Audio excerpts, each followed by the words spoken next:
હરે કૃષ્ણ. હરે કૃષ્ણ માતાજી. હરે કૃષ્ણ માતાજી. હરે કૃષ્ણ. હરે કૃષ્ણ.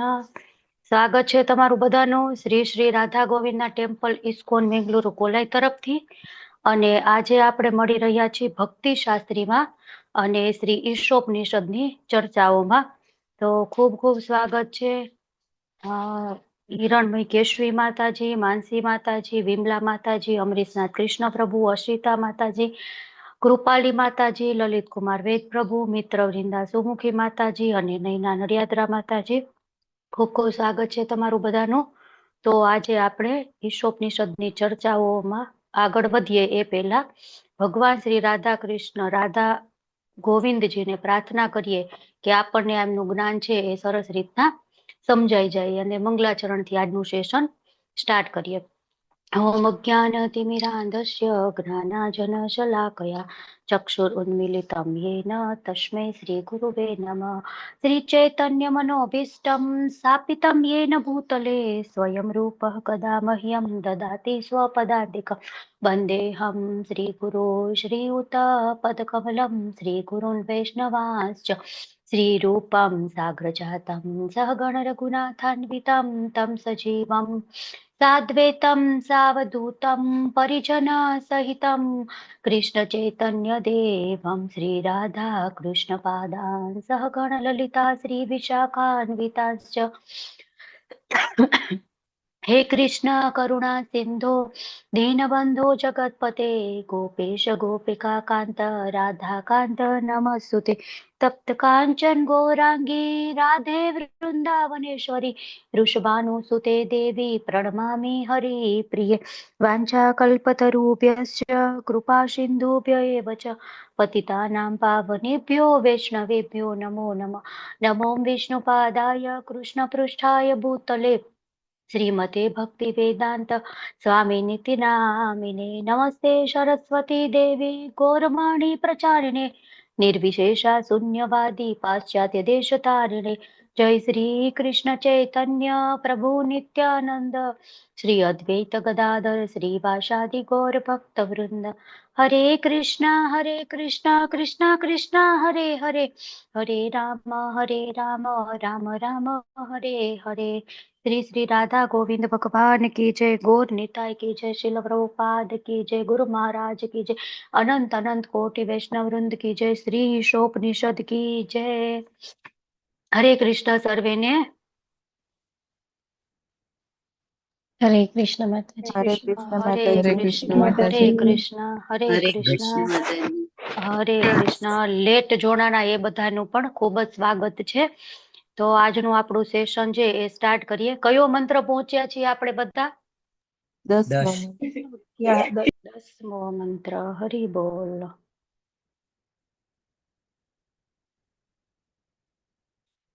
ઓકે, તો આજે આપણે ઈશોપનિષદની ચર્ચાઓમાં આગળ વધી રહ્યા છીએ અને મંત્ર 10 આપણે ભણવાના છીએ. તો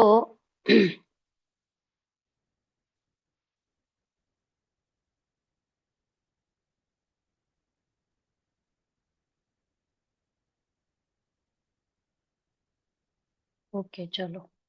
તો આ મંત્ર 10 છે એમાં વિદ્યા અને અવિદ્યાનું પરિણામ આપણને બતાવેલું છે અને એ અવિદ્યા અને વિદ્યાનું પરિણામ અલગ અલગ આવે છે એવું આપણને આ મંત્રમાં શીખવાનું છે.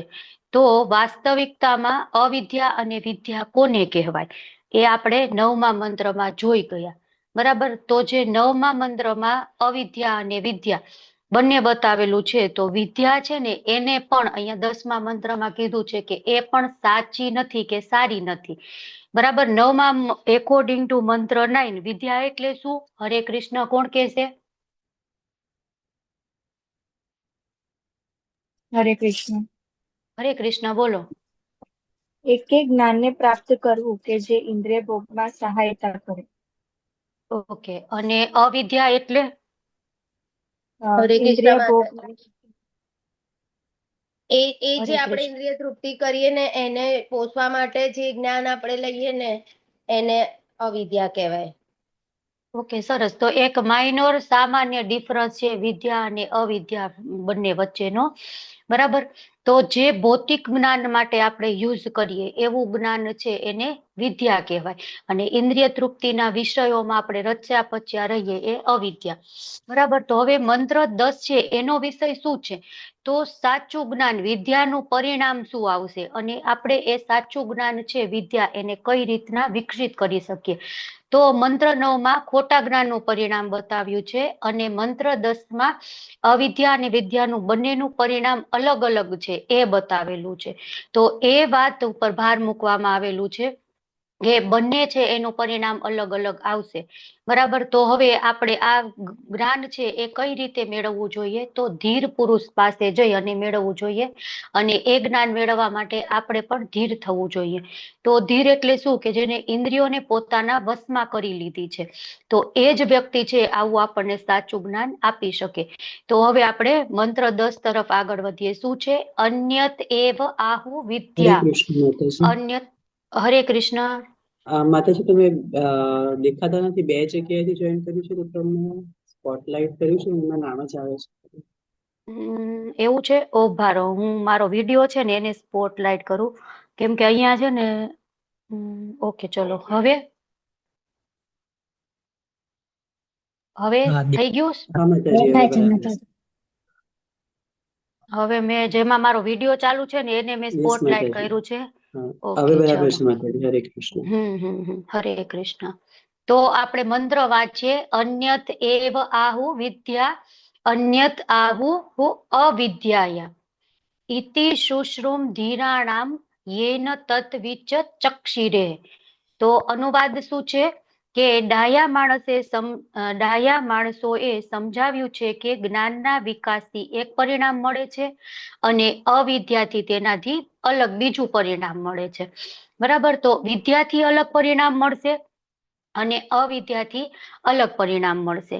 કઈ રીતે? એ આપણે અહીંયા 10મા જે મંત્ર છે એમાં સમજીએ. તો શું છે કે વિદ્યા શું છે? તો જ્ઞાનની સંસ્કૃતિ, કે માણસે પોતે જ પૂર્ણ સજ્જન થવું જોઈએ અને બીજાને યોગ્ય માન આપવાનું શીખવું જોઈએ. જે આપણે ભગવદ્ ગીતામાં જે જ્ઞાનના જે વિષયો કીધા છે, જ્ઞાનના બારામાં આપણે અધ્યાય 13માં શીખ્યા છીએ. અર્જુન કૃષ્ણ ભગવાને 6 પ્રશ્ન પૂછે છે ભગવદ્ ગીતા અધ્યાય 13માં. પ્રકૃતિ શું છે, પુરુષ શું છે, ક્ષેત્ર શું છે, ક્ષેત્રજ્ઞ શું છે, જ્ઞાન શું છે, અને જ્ઞેય શું છે.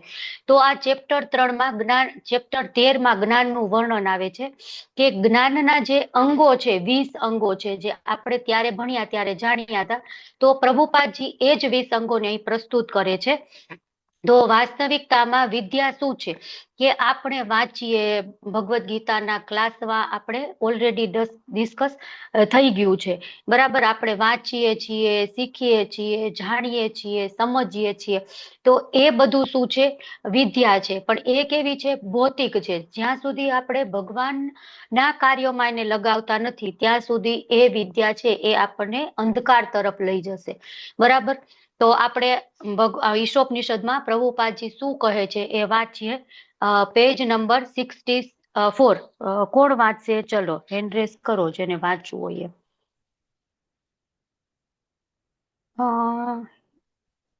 દર વખતે ન વાંચતા હોય ને એવા લોકોને આપણે કહીએ, પણ એ જ લોકો હેન્ડ રેઝ કરે છે. ઓકે, ચલો. માનસી માતાજી વાંચો. હરે કૃષ્ણ. હરે કૃષ્ણ માતાજી. ભાવાર્થ બાય શિલા પ્રભુપાદ દ્વારા શિલા પ્રભુપાદની જય. ભગવદ્ ગીતા 13.8 થી 12માં જણાવ્યા પ્રમાણે મનુષ્ય જ્ઞાનનો વિકાસ નીચે મુજબ કરવો જોઈએ. પહેલું, માણસે પોતે જ પૂર્ણ સજ્જન થવું જોઈએ અને બીજાને યોગ્ય માન આપવાનું શીખવું જોઈએ. બીજું, ફક્ત નામ અને કીર્તિ મેળવવા માટે માણસે ધાર્મિક તરીકે દેખાવાનો પ્રયત્ન કરવો ન જોઈએ. ત્રીજું, મનુષ્યએ પોતાના મન, વચન કે કર્મથી બીજાની ચિંતાનું કારણ ન બનવું જોઈએ. ચોથું, બીજાની તરફથી ઉશ્કેરનારું વર્તન મળે તો પણ મનુષ્યએ તે સહન કરતા શીખવું જોઈએ. પાંચમું, બીજાની સાથેના વ્યવહારમાં મનુષ્ય કપટીપણું દાખવવું ન જોઈએ. છઠ્ઠું, મનુષ્ય એવા અધિકૃત આધ્યાત્મિક ગુરુની શોધ કરવી જોઈએ કે જે તેને ધીરે ધીરે આધ્યાત્મિક સાક્ષાત્કારની અવસ્થાને લઈ જઈ શકે. મનુષ્ય એવા ગુરુનું શરણ ગ્રહણ કરવું જોઈએ અને એમની સેવા કરવી જોઈએ. તથા યોગ્ય પ્રશ્ન પૂછવા જોઈએ. 7મું, આત્મ સાક્ષાત્કારના સ્તર સુધી ઉન્નત થવા માટે મનુષ્ય પ્રમાણભૂત શાસ્ત્રોમાં ઉદ્બોધેલા નિયામક સિદ્ધાંતોનું પાલન કરવું જોઈએ. 8મું, શાસ્ત્રોના સિદ્ધાંતમાં મનુષ્ય સ્થિર થવું જોઈએ. 9મું, આધ્યાત્મિક જીવનના ધ્યેયથી વિરુદ્ધ હોય તેવી રીત રસમોથી મનુષ્ય સંપૂર્ણપણે દૂર રહેવું જોઈએ. 10મું, શરીર જાળવવા જેટલું જોઈએ એનાથી વધારે માણસે સ્વીકારવું ન જોઈએ. 11મું, મનુષ્ય સ્થૂળ શરીરના ભૌતિક આવરણને ખોટી રીતે પોતાની જાતને સમજવી જોઈએ અને શરીર સાથે સંબંધ ધરાવતા માણસને પોતાના ન ગણવા જોઈએ. 12મું, મનુષ્ય હંમેશા યાદ રાખવું જોઈએ કે જ્યાં સુધી તેણે ભૌતિક શરીર ધારણ કરેલું છે ત્યાં સુધી જન્મ, મૃત્યુ, જરા અને વ્યાધિની ઉપાધિઓ ભોગવવી જ રહી. ભૌતિક શરીરની આ ઉપાધિઓ દૂર કરવાની યોજના કરવાનો કોઈ અર્થ નથી. સારામાં સારો રસ્તો એ પોતાની આધ્યાત્મિક ઓળખ પુનઃ પ્રાપ્ત કરવાના સાધનો શોધી કાઢવાનો છે. 13મું, આધ્યાત્મિક વિકાસ માટે જીવનની જે જરૂરિયાત છે તે કરતાં વધારે જરૂરિયાત પ્રત્યે આસક્તિ રાખવી નહીં. 14મું, શાસ્ત્રોમાં છૂટ આપી છે તેના કરતાં વધુ આસક્તિ સ્ત્રી પુત્રાદિ કે ઘરબાર માટે ન રાખવી. મનુષ્ય અનુકૂળ અને પ્રતિકૂળ પરિસ્થિતિઓ માટે હર્ષ કે શોક કરવો જોઈએ નહીં અને જાણવું જોઈએ કે આવી લાગણીઓ ફક્ત મનની પેદાશ જ છે. 16મું, મનુષ્ય ભગવાન કૃષ્ણના શુદ્ધ ભક્ત બની એકાગ્રતાથી તેમની સેવા કરવી જોઈએ. 17મું, આધ્યાત્મિક વિકાસ માટે અનુકૂળ એવા શાંત, નિસ્વર વાતાવરણવાળી જગ્યામાં રહેવાની વૃત્તિ કેળવવી જોઈએ. જ્યાં અભક્તો ભેગા થતા હોય એવી ગીચ વસ્તીવાળી જગ્યાઓથી દૂર રહેવું જોઈએ. 18મું, મનુષ્ય વિજ્ઞાની કે તત્વજ્ઞાની થવું જોઈએ અને ભૌતિક જ્ઞાન નહીં પરંતુ આધ્યાત્મિક જ્ઞાનની બાબતમાં સંશોધન કરવું જોઈએ એવો ખ્યાલ કરીને કે આધ્યાત્મિક જ્ઞાન એ કાયમી છે જ્યારે ભૌતિક જ્ઞાનનો શરીરના નાશ સાથે અંત આવે છે. સાચા જ્ઞાનની વૃદ્ધિ કરવાની ક્રમશઃ પ્રક્રિયા આ 18 વાતોથી બને છે. આ 18 વાતો સિવાયની બીજી બધી વાતો માયાના વર્ગમાં આવી શકે. શ્રી ભક્તિ વિનોદ ઠાકુર, એક મહાન આચાર્ય, કહી ગયા કે ભૌતિક જ્ઞાનના બધા પ્રકારો માત્ર માયાવી શરીરના બાહ્ય લક્ષણો છે અને તેમની વૃદ્ધિ કરવાથી માણસ ગધેડાથી વધારે સારો બનતો નથી. ઈશોપનિષદમાં એ જ સિદ્ધાંતનું પુનરુચ્ચારણ કરવામાં આવ્યું છે. ભૌતિક જ્ઞાનના વિકાસથી આધુનિક માનવનું કેવળ ગધેડામાં પરિવર્તન થઈ રહ્યું છે. કેટલાક ભૌતિકવાદી રાજકારણીઓ આધ્યાત્મિકવાદનું આવરણ લઈ સંસ્કૃતિની વર્તમાન પદ્ધતિને શૈતાની કહે છે, પરંતુ કમનસીબે ભગવદ્ ગીતામાં વર્ણવેલ સાચા જ્ઞાનના પ્રચાર માટે તેઓ કાળજી લેતા નથી. આ રીતે તેઓ આ શૈતાની સંસ્કૃતિને બદલવાના શક્તિમાન થતા નથી. આધુનિક સમાજમાં નાના છોકરા પણ પોતાની જાતને આત્મનિર્ભર સમજે છે અને વડીલોને સહેજે માન આપતો નથી. આમ આપણા વિશ્વવિદ્યાલયો દ્વારા અપાતી ખોટી કેળવણીના કારણે જ બાળકો આખી દુનિયામાં પોતાના વડીલો માટે માથાનો દુખાવો થઈ પડ્યા છે. તેથી શ્રી ઈશોપનિષદ ભારપૂર્વક ચેતવણી આપે છે કે અવિદ્યાની કેળવણી એ વિદ્યાની કેળવણી કરતા ભિન્ન છે. વિશ્વવિદ્યાલયો એક રીતે ફક્ત અવિદ્યાના કેન્દ્રો છે અને તે કારણે વૈજ્ઞાનિકો બીજા દેશનું અસ્તિત્વ નાબૂદ કરવા માટે સંહારક શાસ્ત્રો શોધવાના કામમાં જ કાર્યરત છે. વિશ્વવિદ્યાલયના વિદ્યાર્થીઓ આજકાલ બ્રહ્મચાર્યના કે આધ્યાત્મિક જીવનના નિયમો વિશે કોઈ શિક્ષણ આપવામાં આવતું નથી. ન તો તેમને શાસ્ત્રોના ઉપદેશમાં કોઈ શ્રદ્ધા હોય છે. માત્ર નામ અને કીર્તિ માટે જ ધાર્મિક સિદ્ધાંતો શીખવવામાં આવે છે, વર્તમાનમાં ઉતારવા માટે નહીં. તેથી માત્ર સામાજિક અને રાજકીય ક્ષેત્રોમાં નહીં પરંતુ ધર્મના ક્ષેત્રમાં પણ માણસો વચ્ચે વૈમનસ્ય અસ્તિત્વ ધરાવે છે. દુનિયાના જુદા જુદા ભાગોમાં હરે કૃષ્ણ. એટલું રાખીએ. હરે કૃષ્ણ. તો અહીં પ્રભુપાદજી છે એમને 18 પોઈન્ટ આપ્યા છે અને જેવી રીતે ભગવદ્ ગીતામાં આપણે 13મા અધ્યાયમાં ડિટેલમાં 18 બધા ભણી ગયા. એના ઉપર આપણે ડિટેલમાં ચર્ચા નહીં કરીએ પણ આગળ વધીએ. તો પ્રભુપાદજી લખે છે કે ભક્તિ વિનોદ ઠાકુરે કહ્યું છે કે કોઈ પણ વ્યક્તિ માત્ર ભૌતિક જ્ઞાન મેળવતો જાય તો એ ગધેડો બનતો જાય. હવે ગધેડા સાથે સરખામણી કેમ કરી છે? તો બહુ સ્પષ્ટ ઉદાહરણ આપણે આપ્યું છે કે ગધેડો હોય તો આપણે જોયો હોય તો હંમેશા એ વજન જ ઉપાડ્યા કરે. બરાબર. પહેલાના સમયમાં એવું હતું કે આપણે મુસાફરી કરતા હોય ને તો બહુ બધો સામાન આપણી સાથે હોય તો એ ગધેડો એક સાથે રાખે ને એના ઉપર બધો વજન મૂકી દે. અને કોઈક ક્યારેક પુસ્તકો હોય તો એક જગ્યાએથી બીજા જગ્યાએ લઈ જવા હોય તો પુસ્તકોનું વજન પણ ગધેડા ઉપર રાખી દે. હવે એ પુસ્તકોનું વજન કેટલું હોય? 10 kilo, 20 kilo, 30 kilo, 50 kilo, 100 kilo. બરાબર. હવે એ બધાને ગધેડો એક જગ્યાએથી બીજે જગ્યાએ લઈ જાય, પણ એટલા બધા પુસ્તકોનો ભાર ઉપાડે છતાંય ગધેડો ક્યારેય પંડિત બને નહીં. બરાબર. તો આવું જ્ઞાન છે એને ભક્તિ વિનોદ ઠાકોર છે એ ગધેડાએ ઉપાડેલું વજન હોય એની સાથે સરખાવે છે. તો ભક્તિ વિનોદ ઠાકોર આપણને કહે છે કે આપણે આધુનિક સમયમાં અલગ અલગ વિદ્યાઓ તો પ્રાપ્ત કરીએ છીએ. આપણે રટ્ટા મારીએ, નોટ બનાવીએ, ભણીએ, પરીક્ષા દઈએ, કેટલા બધા સબ્જેક્ટ હોય. બરાબર. આપણે અત્યારથી નાનકડું બાળક હોય, 3જું, 4થું, 5મું ભણતું હોય તોય એને 6, 6, 7, 7, 8, 8 સબ્જેક્ટ આવે. અને 10, 11, 12માં તો 8, 9, 10 એટલા બધા સબ્જેક્ટ આવતા હોય. તો બધું જ કરે. બરાબર. પણ જો આ બધું વ્યક્તિની ઉપર એક બોજ બની રહે, ગધેડા ઉપર બોજ કેમ હોય પુસ્તકોનો, એવી રીતના, અને એને કાંઈ પણ આ વિદ્યા છે એ કામ આવે નહીં. હવે આપણે જ યાદ કરી કે આપણે 10મામાં ભણતા હતા તો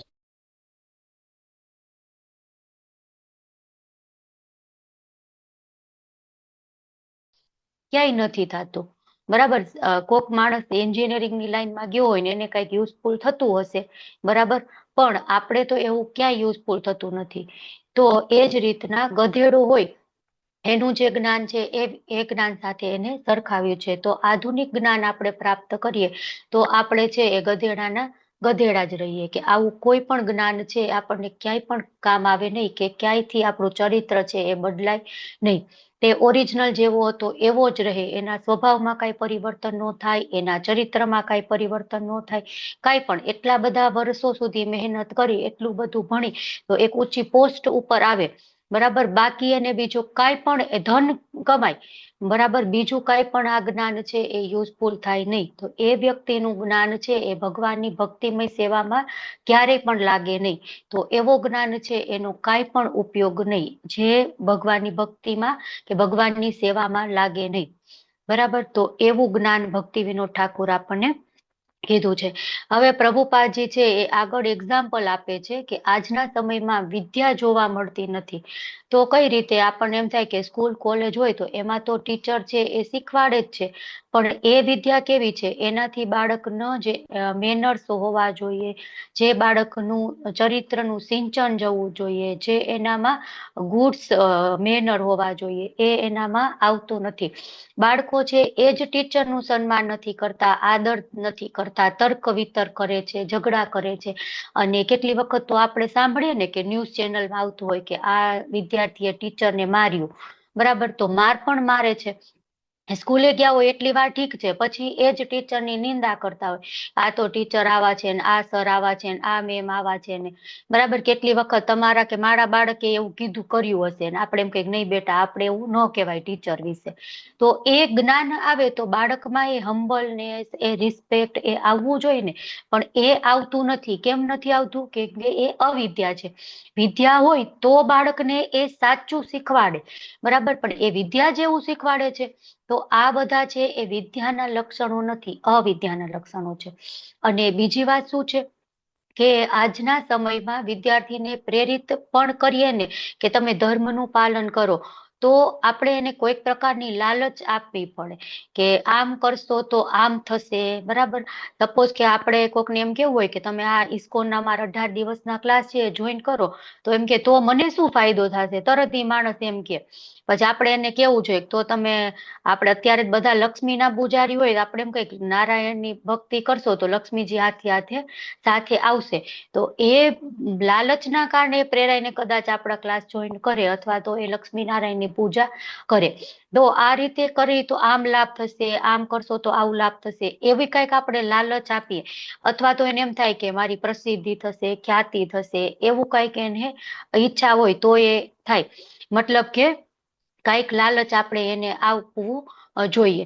તો અહીંયા આપણને શું કીધું છે કે ગમે તે શ્લોક આપણે ભગવદ્ ગીતાના વાંચીએ, ઈશોપનિષદના વાંચીએ, તો માત્ર વાંચવા ખાતર, માત્ર એક્ઝામ દઈને પાસ થવા ખાતર નહીં કરવાનું, પણ એને સમજવાનું અને જીવનમાં ઉતારવાનું. બસ એક્સટર્નલી નહીં કરવાનું, ઇન્ટરનલી પણ એ બધા સિદ્ધાંતો છે એને આપણા જીવનમાં ઉતારવાના. જો માણસોનું સન્માન કરવાનું, ખાલી આપણે એમ કહી કે હું તો બહુ ધાર્મિક છું, બરાબર, તો ધાર્મિક કહેવડાવવાથી કઈ ફાયદો નહીં થાય, પણ આપણે ધાર્મિક થવું પડશે.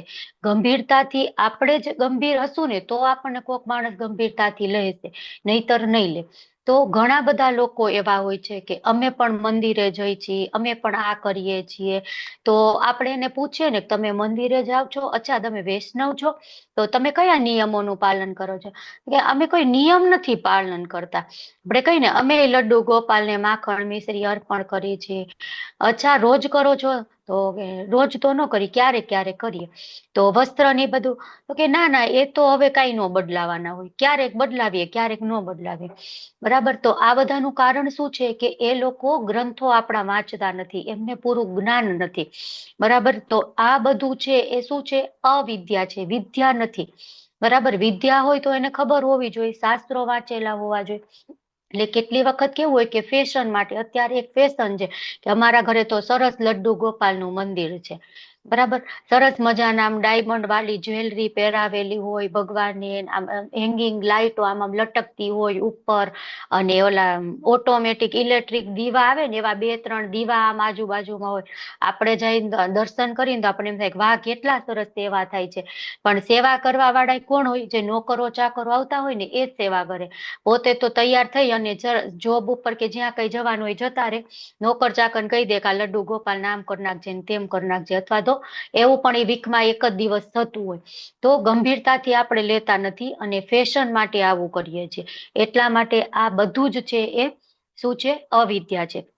આગળ શું કે છે પ્રભુપાદજી કે આધુનિક સમાજમાં નાનો છોકરો પણ પોતાની જાતને આત્મનિર્ભર સમજે છે અને વડીલોને સહેજે માન આપતો નથી. આપણે ટીચરોની વાત કરી, પણ એ પ્રભુપાદ શું કે છે? વડીલોને પણ માન નથી આપતો. અને આમ આપણે વિશ્વવિદ્યાલય દ્વારા અપાતી ખોટી કેળવણીને કારણે જ બાળકો આખી દુનિયામાં પોતાના વડીલો માટે માથાનો દુખાવો થઈ પડ્યા છે. એનું કારણ શું છે? કે જે શાળા કોલેજોમાંથી જ્ઞાન મળે છે એ, બરાબર. તો એના કારણે આપણા બાળકો છે એ ઊંધા રસ્તે ચડે છે. પેલા કેવું હતું? ગુરુકુળ હતા, તો ગુરુકુળમાં ગુરુ એ પેલા શીખવતા હતા. અત્યારે ભૌતિક જ્ઞાન એને નહીં આવડે તો ચાલશે, પણ એ જે સિંચન સંસ્કારોનું થવું જોઈએ ને એ થતું હતું, પણ અત્યારે એવું બિલકુલ થતું નથી. એટલે બાળકોમાં એ સંસ્કારો આવતા નથી. ચલો આગળ વાંચીએ. 67 પેજ નંબર. કોણ વાંચે? વિમલા માતાજી વાંચો. હરે કૃષ્ણ. હરે કૃષ્ણ માતાજી. દુનિયામાં જુદા જુદા ભાગોમાં આ અવિદ્યાના શિક્ષણથી લોકોમાં રાષ્ટ્રવાદ અને પ્રાંતવાદનો વિકાસ થયો છે. તેમને માહિતી નથી કે આ ટચુકડી પૃથ્વી માપી ના શકાય એવા ભૌતિક આકાશમાં તરતા ભૌતિક પદાર્થના બીજા ઘણા ગોળાની સાથે તરતો એક ગોળો છે. અવકાશની અગાધતાના હિસાબે પદાર્થના આ ગોળાઓ હવામાં તરતા રજકણો જેવા છે. ભગવાનની કૃપા કરીને પદાર્થોના આ ગોળાઓને સ્વયં સંપૂર્ણ બનાવેલ હોવાથી તેઓ આકાશમાં તરવાની માટે બધી વ્યવસ્થા વડે સંપૂર્ણ રીતે સજ્જ થયેલા છે. આપણા અવકાશયાન હાંકવા વાળા ચાલકો પોતાની સિદ્ધિઓનો ગર્વ રાખે છે, પરંતુ તેઓ આ વધારે મહાન વિશાળકાય ગ્રહો રૂપી અવકાશયાનોના સર્વોપરી ચાલક તરફ ધ્યાન આપતા નથી. અગણિત નક્ષત્ર માળામાં અગણિત સૂર્ય અવકાશમાં આવેલા છે. આપણે પરમેશ્વરના જ અણુ અંશ તરીકે ક્ષુદ્ર નાના જીવ હોવા છતાં આ અગણિત ગ્રહો ઉપર આધિપત્ય જમાવવાનો પ્રયત્ન કરીએ છીએ. આમ આપણે વારંવાર જન્મ અને મૃત્યુના ભોગ બની વૃદ્ધાવસ્થા અને વ્યાધિથી સામાન્ય રીતે નાસીપાસ થઈએ છીએ. માનવ જીવનની અવધિ આશરે 100 વર્ષ નક્કી થયેલ છે. જોકે ધીરે ધીરે તે 20 કે 30 વર્ષની જિંદગીની મર્યાદા તરફ ઘટતી જાય છે. અવિદ્યાના ભણતરને કારણે મૂર્ખ માણસોએ આ ગ્રહોમાં તેમના પોતાના રાષ્ટ્ર ઉભા કર્યા છે કે જેથી આ થોડા વર્ષની મુદત સુધી તેઓ ઇન્દ્રિય સુખ સારી રીતે ભોગવી શકે. આવા મૂર્ખ માણસો જાત જાતની યોજનાઓ ઘડી કાઢે છે કે જેથી પૃથ્વીનો અમુક સીમાંકિત ભાગ શક્ય તેટલો સંપૂર્ણ થઈ શકે. આ એક અશક્ય કાર્ય છે. તો પણ આ કારણે દરેકે દરેક રાષ્ટ્ર બીજાઓ માટે ચિંતાનો વિષય બને છે. તેમની શક્તિઓ 50% વધારે હિસ્સો સંરક્ષણાત્મક પગલાઓમાં વેડફાઈ જાય છે અને વ્યર્થ જાય છે. જ્યારે સાચા જ્ઞાનના વિકાસ પ્રતિ ઉપેક્ષા દાખવાય છે. આમ છતાંય લોકો ખોટી રીતે ભૌતિક અને આધ્યાત્મિક જ્ઞાનમાં ઉન્નત હોવાને ગર્વ કરે છે. હરે ઈશોપનિષદ કૃષ્ણ. શિક્ષણની આ એટલું રાખીએ. હરે કૃષ્ણ. તો આ વાત સાચી છે અહીંયા પ્રભુપાદજી આપણને કહે છે કે ચીન ખૂબ જ મોટો દેશ છે, ભારત કરતા 3-4 ગણો મોટો છે. તો ત્યાં માણસો માટે કેવા રૂલ છે કે યુટ્યુબ જોવી, ફેસબુક, વોટ્સએપ ચલાવવું એ બધું બેન છે. કેમ કે એમનો સંસાર, એ લોકો છે જે તે રહેતા, એ લોકોને સંસારનું જ્ઞાન થાય કે દેશ વિદેશમાં શું ચાલી રહ્યું છે. તો એના કારણે એ લોકો શું કહેવાય, એનું જે સરકાર છે ત્યાં એની સામે બળવો પોકારે, બરાબર. એને અલગ અલગ ઈચ્છાઓ થાય કે આ દેશમાં તો આવું એલાવ છે, અમારે તો કેમ નથી, આમાં તો આ લીગલી કરી શકો છો, અમે નથી કરી શકતા. તો એટલા માટે એ લોકો સરકાર સામે બળવો પોકારે અને સરકાર છે એને એનો તાબે થવું પડે, અથવા તો સરકાર ચેન્જ થઈ જાય. તો એટલા માટે ત્યાંની સરકાર છે એને આ બધી વસ્તુ ઉપર બેન કરી દીધું છે. તો એવો રૂલ ત્યાં છે કે કોઈ વ્યક્તિ ધર્મનો પ્રચાર પણ કરે તો એને સજા થાય, અને ધર્મની કોઈક વાત હોય એમાં જોડાય તો એને પણ સજા થાય. સપોઝ કે હું ત્યાં પ્રચાર કરું તો મને પણ સજા થાય, અને તમે લોકો ત્યાં જોડાવ, હું કંઈક પ્રવચન આપતી હોય એ સાંભળું તો તમને પણ સજા થાય. તો આવા નિયમો વ્યક્તિ કેમ બનાવે? તો પ્રભુપાદ કહે છે કે જે થોડો ઘણો સમય મળ્યો છે ને એમાં વધારે એને ઇન્દ્રિય તૃપ્તિ કરવી છે, એટલા માટે એ છે આવો નિયમો બનાવે છે કે દરેક વ્યક્તિ હોય એની અલગ અલગ વિચારસરણી હોય, અને એ શું વિચારતું હોય કે ઇન્દ્રિય તૃપ્તિ આપણે વધારેમાં વધારે કઈ રીતના કરી શકીએ. તો આજના સમયમાં સૌથી વધારે પ્રત્યેક દેશ છે એના પૈસા ક્યાં બરબાદ થતા હોય તો કે ડિફેન્સમાં, જે સંરક્ષણ છે એમાં, બરાબર. તો જેની કોઈ પણ આવશ્યકતા નથી. અલગ અલગ મિસાઇલો કરે, ટેન્ક કરે, બંદૂક એકદમ લેટેસ્ટ, એકદમ અપડેટેડ. તો શું કામ? ખાવામાં, કપડામાં, એમાં ક્યાંય ખર્ચો કેમ નથી કરતા, અને ડિફેન્સમાં કેમ વધારે ખર્ચો કરે છે? એટલો બધો ખર્ચ કેમ કરે છે કે ભારત જેવો દેશ છે કે આપણે હજી શું કહેવાય, વિકાસશીલ કહેવાય ને, વિકાસશીલ દેશ છે. તો આપણે વધારેમાં વધારે પૈસા છે આપણે ડિફેન્સમાં વાપરી દઈએ. કેમ એવું કરીએ છીએ? કેમ કે આપણને ભય છે કે આપણા ઉપર કોઈ બીજો દેશ હુમલો કરશે, આક્રમણ કરશે તો, અને એ બીજો દેશ છે એને પણ ભય છે કે એની ઉપર કોઈક ત્રીજો દેશ આક્રમણ કરશે. એટલા માટે એવું વિચારી અને જેટલા પણ દેશ છે એ વધારેમાં વધારે પૈસા છે એ ડિફેન્સમાં વાપરે છે. માણસો પાછળ પૈસા નથી ખર્ચ કરતા. માણસો પાસે ખાવા માટે અનાજ નથી, કપડા નથી, છતાંય પૈસા છે અનનેસેસરી આર્મી પાછળ ખર્ચવામાં આવે છે. કેમ કે એક ડર છે એને દૂર કરવા માટે કે આપણા ઉપર કોઈક દેશ આક્રમણ કરશે તો આપણે એનો સારી રીતના શું કહેવાય, એને જવાબ આપી શકીએ, એની ઉપર વળતો હુમલો આપણે કરી શકીએ. એટલે એ ભય છે એ લોકોના જીવનમાં સરદર્દ બની જાય છે, અને કોઈ પણ રાષ્ટ્ર છે એની 50% વધારે શક્તિ, સંપત્તિ છે એ સુરક્ષાના સાધનોમાં વ્યર્થ રીતે વાપરવામાં આવે છે. આપણે જોઈએ તો આપણે છેલ્લું યુદ્ધ 72-73માં થયું હતું, બરાબર. પછી કારગિલમાં થયું, પણ એ ખાલી કારગિલ પૂરતું જ, આખું ઓલ ઓવર ઇન્ડિયા ઇન્વોલ્વ નહોતું થયું. તો એ કારગિલ યુદ્ધને ગણી લો તો પણ કેટલા બધા વર્ષો થઈ ગયા. છતાં પણ દર વર્ષે એટલું આપણું જ્યારે બજેટ બહાર પડે ને ત્યારે સંરક્ષણ પાછળ એટલો બધા પૈસા છે એ વ્યર્થમાં વેડફાય છે. તો અહીંયા પ્રભુપાદજી છે એ સરસ મજાનું આપણને કહે છે. આગળ આપણે વાંચીએ. કોણ વાંચશે? જિજ્ઞાસા પિત્રોડા માતાજી વાંચો. હરે કૃષ્ણ. કૃષ્ણ માતાજી. શિક્ષણની ભૂલ કરેલી રીત સામે આપણને ચેતવે છે અને ભગવદ ગીતા સાધનની વિકાસ અંગે દોરણી આપે છે. કે જ્ઞાન શિક્ષા માણસ પાસેથી મેળવવી જોઈએ. એટલે એવો મનુષ્ય કે ભૌતિક પ્રમાણથી વ્યાકુળ થતો નથી. નેટવર્ક નથી આવતું માતાજી, તમારો અવાજ બહુ બ્રેક થાય છે. હરે કૃષ્ણ. હવે આવે છે? હરે કૃષ્ણ. બહુ બ્રેક. મને જ બ્રેક લાગે છે કે બધાને બ્રેક લાગે છે? ના, બ્રેક થાય છે. બધાને બ્રેક આવે છે. કઈક બહાર નીકળીને કે એવું કઈક કરો તો પોસિબલ બને. વિડિયો બંધ રાખીને ટ્રાય કરી માતાજી.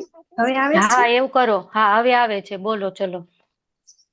શ્રી ઈશોપનિષદ શિક્ષણની આ ભૂલ ભરેલી રીત સામે આપણને ચેતવે છે અને ભગવદ ગીતા સાચા જ્ઞાનના વિકાસ અંગે દોરવણી આપે છે. આ મંત્ર નિર્દેશ કરે છે કે જ્ઞાન કે વિદ્યાની શિક્ષા ધીર માણસ પાસેથી મેળવવી જોઈએ. ધીર એટલે એવો મનુષ્ય કે જે ભૌતિક ભ્રમણાથી વ્યાકુળ થતો નથી. કોઈ પણ મનુષ્ય જ્યાં સુધી સંપૂર્ણપણે આધ્યાત્મિક સાક્ષાત્કાર પામતો નથી ત્યાં સુધી તે સ્થિર રહી શકતો નથી. તે વખતે તે કોઈ પણ વસ્તુ માટે ઝંખના કરતો નથી કે શોક કરતો નથી. આવા ધીર માણસને એવું જ્ઞાન થાય છે કે ભૌતિક શરીર અને મન જે તેને દેવ બળે મળ્યા છે તે ભૌતિક પ્રકૃતિનો સંગ થવાને કારણે મળેલ છે. તે અસ્થાયી બાહ્ય તત્વો છે. તેથી ત્યાં ખોટના ધંધાનો બને તેટલો સારામાં સારો ઉપયોગ કરે. આધ્યાત્મિક જીવ માટે ભૌતિક શરીર અને મન પ્રાપ્ત થવું એ ખોટનો સોદો છે. જીવાત્માને તેનું સાચું સ્થાન અને કાર્ય ચૈતન્યમય આધ્યાત્મિક જગતમાં હોય છે. પરંતુ આ ભૌતિક જગત તો મૃત છે. જ્યાં સુધી ચેતનમય આધ્યાત્મિક ચિંગારી એટલે આત્મા મૃત જળ તત્વોને સંચાલિત કરે છે ત્યાં સુધી આ મૃત જગત જીવંત હોય તેવું લાગે છે. પરંતુ ખરેખર તો ચૈતન્યમય આત્માઓ કે જેઓ પરમેશ્વરના અંશો છે તેઓ જ આ જગતને ચલાયમાન કરે છે. ધીર મનુષ્યો એ છે કે જેમણે પોતાની અધિક જ્ઞાનવાળા આચાર્ય વર્ગ પાસેથી સાંભળીને આ બધી હકીકત જાણી છે અને નિયામક સિદ્ધાંતોનું પાલન કરીને તેની અનુભૂતિ કરી છે. આ નિયમોનું પાલન કરવા મનુષ્યએ પ્રમાણભૂત આચાર્યને શરણે જવું જોઈએ. દિવ્ય જ્ઞાન અને નિયામક સિદ્ધાંતો આધ્યાત્મિક ગુરુ પાસેથી શિષ્યને મળે છે. આવું જ્ઞાન અવિદ્યાના શિક્ષણનો જોખમકારક માર્ગ પકડનારને પ્રાપ્ત થઈ શકતું નથી. અધિકૃત આધ્યાત્મિક ગુરુ પાસેથી નમ્ર બનીને સાંભળનાર મનુષ્ય જ આવો ધીર બની શકે છે. દાખલા તરીકે અર્જુન સ્વયં પૂર્ણ પુરુષોત્તમ પરમેશ્વર શ્રી કૃષ્ણ પાસેથી નમ્રતાપૂર્વક શ્રવણ કરીને ધીર બન્યો હતો. આમ સાચો શિષ્ય એ અર્જુન જેવો હોવો જોઈએ અને આચાર્ય એ ભગવાન જેવા હોવા જોઈએ. ધીર મનુષ્ય પાસેથી વિદ્યા પ્રાપ્ત કરવાની આ પ્રક્રિયા છે. અધીર કે જેણે ધીર માણસ પાસેથી શિક્ષા પ્રાપ્ત કરી નથી તે ઉપદેશ દઈ શકે તેવો નેતા ન બની શકે. વર્તમાન કાળના રાજકારણીઓ જેઓ ધીર હોવાનો દાવો કરે છે તેઓ પોતે જ અધીર હોય છે. તેમની પાસેથી પૂર્ણ જ્ઞાનની આશા કોઈ ન રાખી શકે. તેઓ માત્ર પૈસાના સંદર્ભમાં પોતાનું મહેનતાણું મેળવવા માટે પ્રવૃત્તિશીલ હોય છે. તો પછી તેઓ જનસમૂહને આત્મજ્ઞાનના માર્ગે કેવી રીતે દોરી શકે? આ રીતે જીવનમાં સાચું શિક્ષણ મેળવવા વ્યક્તિએ ધીર મનુષ્ય પાસેથી નમ્રતાપૂર્વક શ્રવણ કરવું જોઈએ. હરે કૃષ્ણ, હરે કૃષ્ણ. તો ખૂબ સરસ. અહીંયા પ્રભુપાદજી શું કહે છે આપણને કે અવિદ્યા શું છે, વિદ્યા શું છે, બરાબર? એ તો આપણે જોઈ લીધું. તો હવે બતાવેલું છે કે વિદ્યા છે એ આપણે ધીર માણસ પાસેથી લેવી જોઈએ. તો ધીર વ્યક્તિ કોણ છે? કે જેને ઇન્દ્રિયોને વશમાં કરવાની ક્ષમતા છે, જેને સહન કરવાની ક્ષમતા છે. જે વ્યક્તિમાં ધૈર્ય નથી, ધીરતાનો ગુણ નથી, તે કોઈ પણ નિર્ણય લેશે તો એ નિર્ણય છે એ ઇન્દ્રિય તૃપ્તિથી પ્રભાવિત થયેલો હશે. તો કોઈ પણ એમ વિચારશે, જે ધીર નથી એ કઈ પણ વિચારશે તો એ કઈ રીતના વિચારશે? ઇન્દ્રિય તૃપ્તિથી પ્રેરિત થઈને, બરાબર? આપણે સપોઝ કે સન્ડે હોય, આપણે ભક્ત નહોતા તો ત્યારે શું વિચારીએ કે ચલો સ્નો હાઉસમાં જઈએ, અથવા તો વોટર પાર્કમાં જઈએ, અથવા તો કઈ કુલ લાગતું હોય ત્યાં જઈએ, કે આપણો સન્ડે છે આમનામ ઘરે ને ઘરે તો વેસ્ટ થઈ જાય. તો એ શું છે? ઇન્દ્રિય તૃપ્તિ છે ને. આપણે એનાથી પ્રેરાઈને કોઈ પણ નિર્ણય કરશું. તો કઈ પણ વિચારશે તો ઇન્દ્રિય તૃપ્તિથી વિચારીને, તો એ સાચું જ્ઞાન આપશે નહીં એ વ્યક્તિ. પણ જે વ્યક્તિમાં ધીરતા છે, જે ધીર છે, ધીર એટલે શું? કે ઇન્દ્રિય તૃપ્તિ, ઇન્દ્રિય છે એને વશમાં કરવાની શક્તિ હોય. તો એ સારી રીતે, સાચી રીતે વિચારશે કે આ કાર્ય કરશું તો એમાં કાંઈ પણ આધ્યાત્મિક ઉન્નતિ થવાની નથી, તો આપણે એ કાર્ય કરવું જોઈએ નહીં. તો એ વ્યક્તિ છે એ સામેના માણસને સાચું જ્ઞાન આપી શકશે, એમાં એટલો વિવેક હશે. તો એવા વ્યક્તિ પાસેથી આપણે જ્ઞાન મેળવવું જોઈએ, આપણે એમની પાસેથી ઉપદેશ મેળવવો જોઈએ. તો ધીર એ છે કે જે મોહિત થતો નથી ભૌતિક સંપત્તિથી, બરાબર? હવે આગળ પ્રભુપાદ કહે છે કે વાસ્તવિક વિદ્યા શું છે એ આપણને ખબર પડે. આપણે ધીર વ્યક્તિ પાસેથી સાંભળીએ છીએ ત્યારે એને આપેલું જ્ઞાન છે એ આપણા હૃદયમાં ઉતરી જાય છે, અને ત્યારે આપણે પણ એ જ્ઞાન હૃદયમાં ઉતારી અને પ્રેક્ટિકલ એપ્લાય કરશું, પ્રેક્ટિકલી આપણે આપણા જીવનમાં ઉતારશું, ત્યારે આપણે પણ ધીર બની શકશું, બરાબર? તો અહીંયા પ્રભુપાદજી આપણને કહે છે કે અવિદ્યા શું છે, વિદ્યા શું છે, અને વિદ્યા કોની પાસેથી પ્રાપ્ત કરવી જોઈએ, બરાબર? હવે આપણે આગળ વધીએ મંત્ર 11 તરફ. તો મંત્ર 11, આ મંત્ર આપણને ભૌતિક જ્ઞાન અને અભૌતિક જ્ઞાનનો સંબંધ બતાવે છે. જો કયો મંત્ર શું ઇન્ડિકેટ કરે છે એ આપણે શરૂઆતમાં જ લઈ છીએ. તો આ મંત્ર આપણને ભૌતિક જ્ઞાન અને અભૌતિક જ્ઞાન બંને વચ્ચેનો સંબંધ બતાવે છે. જેવું તમને યાદ હોય તો આપણે મંત્ર 9, 10 અને 11 નું શરૂઆતમાં જે ઓરિએન્ટેશન હતું આ લેસન ચાલુ થયું ત્યારે, તો એમાં જોયું હતું કે વિદ્યા અને અવિદ્યા આ બંને વિષય 9, 10 અને 11 બતાવે છે. તો આપણે મંત્ર 9 માં જાણ્યું કે અવિદ્યા અને ખોટી વિદ્યા, વિદ્યા શું છે, બરાબર. અવિદ્યા અને વિદ્યા છે. 9મા મંત્રમાં વિદ્યા કીધી છે એ રિયલમાં અવિદ્યા જ છે. પછી મંત્ર 10 માં આપણે જાણ્યું કે બંનેનું પરિણામ અલગ અલગ હોય છે. અને હવે મંત્ર 11 માં આપણે જોઈએ કે કોઈ વ્યક્તિને આધ્યાત્મિકતામાં ઉન્નતિ પ્રાપ્ત કરવી હોય તો એને અવિદ્યા અને વિદ્યા બંને પ્રાપ્ત કરવી જોઈએ. પહેલા તો આપણને એમ થયું કે અવિદ્યા અને વિદ્યા બંને અંધકારમાં લઈ જાય છે, તો આપણને એમ થાય કે એ બંનેનું જરૂર શું, આપણે તો અંધકારમાં જવું નથી. પણ આધ્યાત્મિક ઉન્નતિ પ્રાપ્ત કરવી હોય તો બંને જરૂરી છે, બંને મેળવવી જરૂરી છે. કેમ મેળવવી જરૂરી છે, તો એ આ શ્લોકમાં પ્રભુપાદજી આપણને સરસ મજાનું સમાધાન કરશે. તો આ મંત્ર આવું કહે છે કે કઈ રીતે ભૌતિક પ્રકૃતિને પાર કરવી અને અમરત્વ ને પ્રાપ્ત કરવા માટે ભૌતિક અને આધ્યાત્મિક જ્ઞાન બંને સાપેક્ષ આપણે જાણવા જોઈએ. તો ભૌતિક જ્ઞાન અને આધ્યાત્મિક જ્ઞાન બંને લાભપ્રદ હોઈ શકે જો આપણે એને સારી રીતે અપનાવીએ. એક સિમ્પલ ઉદાહરણથી આપણે જોઈએ કે કઈ રીતે અવિદ્યાને પણ વિદ્યાના રૂપમાં સમજી શકે. જો આપણે ઇલેક્ટ્રોનિક સિસ્ટમ છે એનો યુઝ કરી રહ્યા છીએ, બરાબર, તો એ જે ઇલેક્ટ્રોનિક સિસ્ટમ છે એ અવિદ્યા છે. કેમ, તો કે જે એને બનાવી છે એનો બનાવવાનો ઉદ્દેશ્ય શું છે, એમાંથી લાઉડલી આપણે બધા જે ભૌતિક સોંગ છે એ સાંભળીએ અને આપણી ઇન્દ્રિય તૃપ્તિ થાય. તો જે માણસે બનાવી હતી એને બિલકુલ એવું નહોતું વિચાર્યું કે આની ઉપયોગ ભગવાનની ચર્ચાઓ કરવા માટે, કીર્તન કરવા માટે પણ કરી શકાય. પણ કોઈ ભક્ત છે તો એ જ ઇલેક્ટ્રોનિક મ્યુઝિક સિસ્ટમ છે એને ભગવાનની સેવામાં લગાડશે અને એ ભગવાનની સેવા કરશે, તો એ છે એ વિદ્યા છે. તો એ રીતે આ મંત્ર કહે છે કે વિદ્યા અને અવિદ્યા બંનેના સાપેક્ષત્વ ને આપણે જાણવું જોઈએ, બરાબર. હવે મંત્ર 11 શું છે જોઈએ આપણે. વિદ્યામ ચ અવિદ્યામ ચ યજ્ઞ તે દ્વો દો ભયમ ચ અવિદ્યા મૃત્યુયમ તીર્થવા વિદ્યા અમૃત અશ્નુતે. તો અનુવાદ શું છે કે જે મનુષ્ય અવિદ્યા અને દિવ્ય જ્ઞાન એ બંનેની પ્રક્રિયા એક સાથે શીખી શકે છે તે જ મનુષ્ય જન્મ અને મરણના ફેરામાંથી મુક્ત થઈ શકે છે અને અમરત્વનું વરદાન પૂર્ણપણે પામી શકે છે. તો શું કીધું છે, જન્મ અને મરણના ફેરામાંથી મુક્ત થવું હોય અને અમરત્વનું વરદાન છે એ આપણે પૂર્ણપણે પ્રાપ્ત કરવું હોય તો શું કરવું જોઈએ, તો અવિદ્યા અને વિદ્યા એ બંનેને સારી રીતના શીખવી જોઈએ. આગળ જોઈએ કે જે બંનેને સાથે સાથે શીખી શકે છે એ અમરત્વને પ્રાપ્ત કરી શકે છે. તો પ્રભુપાદ જે છે એ એક લેક્ચરમાં કહે છે કે તમારે બંને વસ્તુને જાણવી જોઈએ. કઈ બે વસ્તુ, માયા અને કૃષ્ણ. જો તમને તમારું જ્ઞાન જ્યારે તમે માયા અને કૃષ્ણ બંનેને જાણો ને ત્યારે જ તમારું જ્ઞાન છે એ પૂર્ણ કહેવાય. તો માયા શું છે એ જાણીશું તો આપણે માયાથી બચી શકીશું, અને કૃષ્ણ શું છે એ આપણે જાણીશું તો આપણે કૃષ્ણના શરણે જઈ શકીશું. તો આપણે એ જોવું જોઈએ કે આપણે શું કરવાનું છે, ક્યાં જવું છે એ આપણને ખબર હોવી જોઈએ. તો એ આપણને ખબર હશે ત્યારે આપણું જ્ઞાન છે એ પૂર્ણ કહેવાશે. તો માયા શું છે, અવિદ્યા, અને કૃષ્ણ શું છે, વિદ્યા. તો પ્રભુપાદજી આ વિષયમાં શું કહે છે આ મંત્રના તાત્પર્યમાં વાંચીએ આપણે. Page number 71.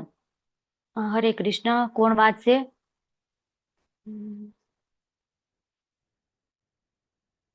અમરીશનાથ કૃષ્ણ પ્રભુ વાંચો. હરે કૃષ્ણ.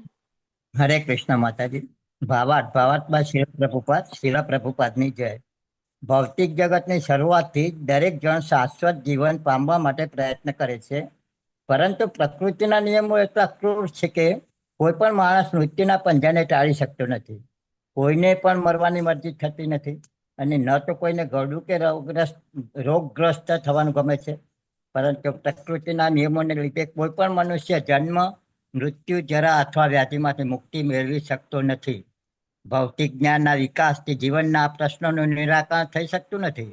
મૃત્યુની પ્રક્રિયા ઝડપી બનાવવા માટે ભૌતિક વિજ્ઞાન અણુ બોમ્બ શોધી કાઢી શકે છે, પરંતુ તે મૃત્યુ, રોગ અને ગળપણના ક્રૂર પંજામાંથી બચાવી શકે તે કોઈ વસ્તુ શોધી શકતું નથી. પુરાણોમાંથી આપણને હિરણ્યકશિપુની પ્રવૃત્તિઓ વિશે માહિતી મળે છે. આ રાજા ભૌતિક દ્રષ્ટિએ ખૂબ આગળ વધેલો હતો.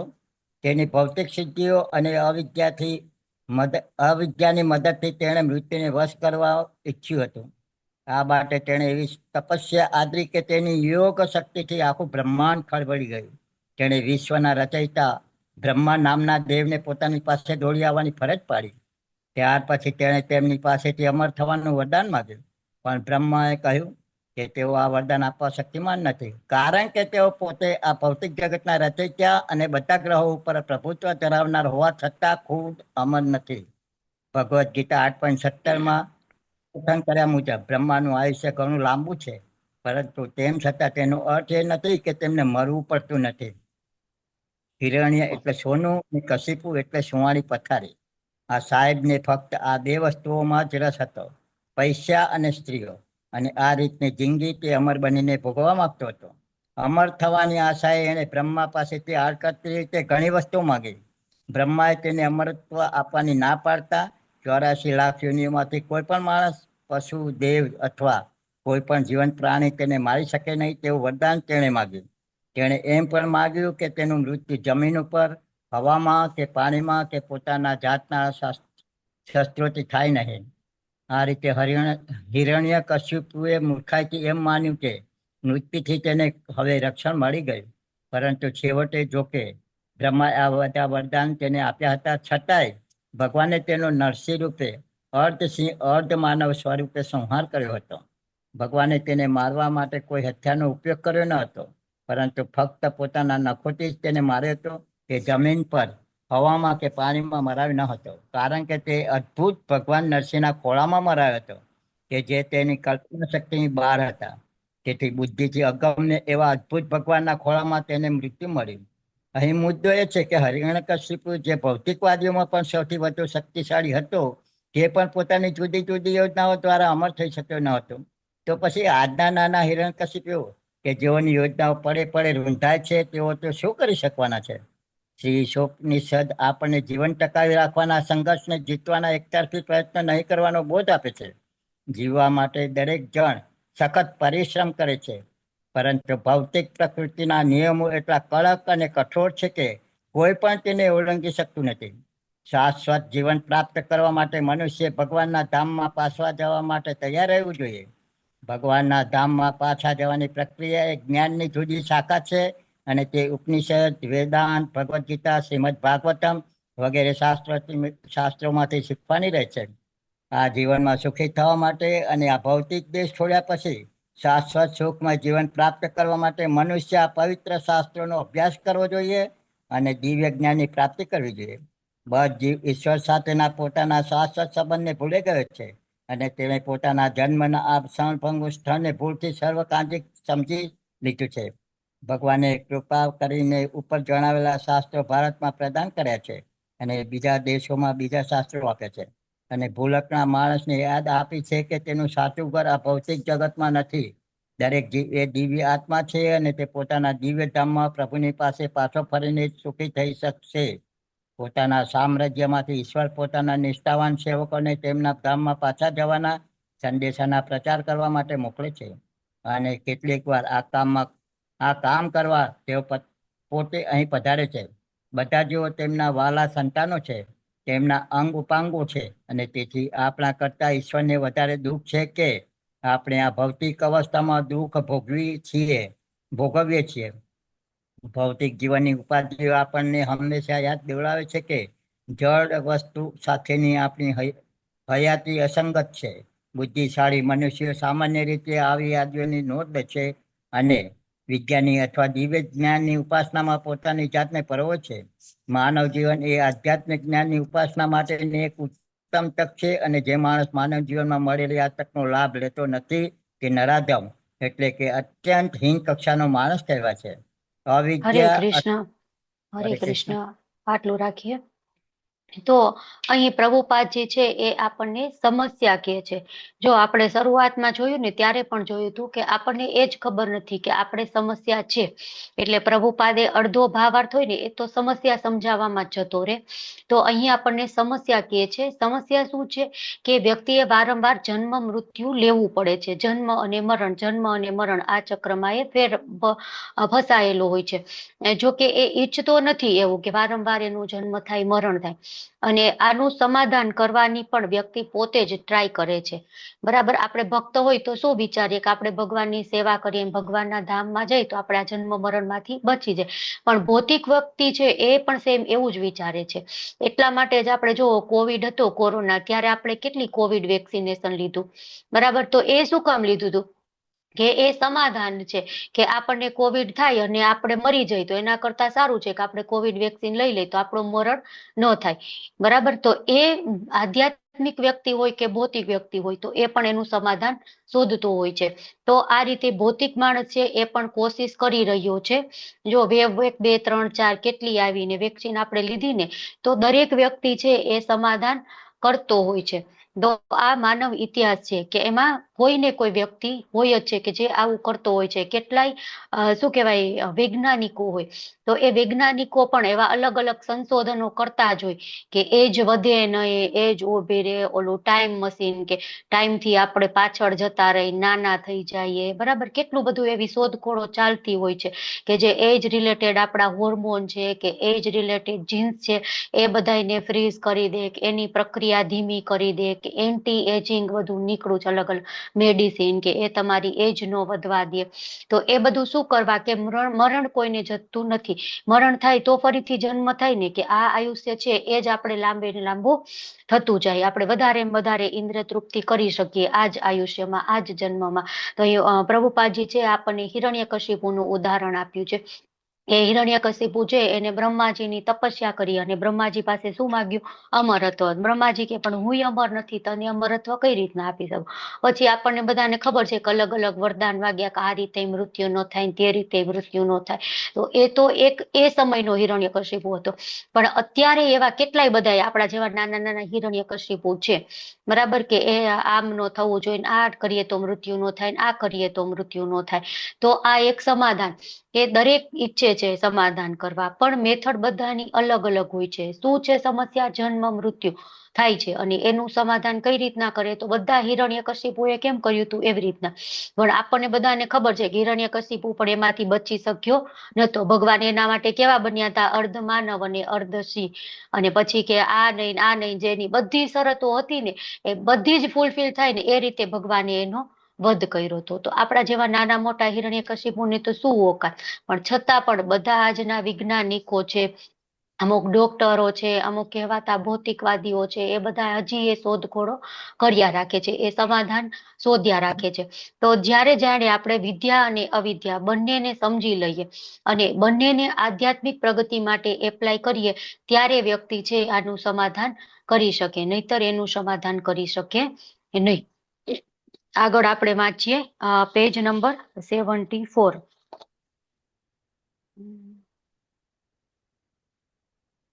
ઉર્મિલા સાધુ માતાજી વાંચો. હરે કૃષ્ણ. હરે કૃષ્ણ માતાજી.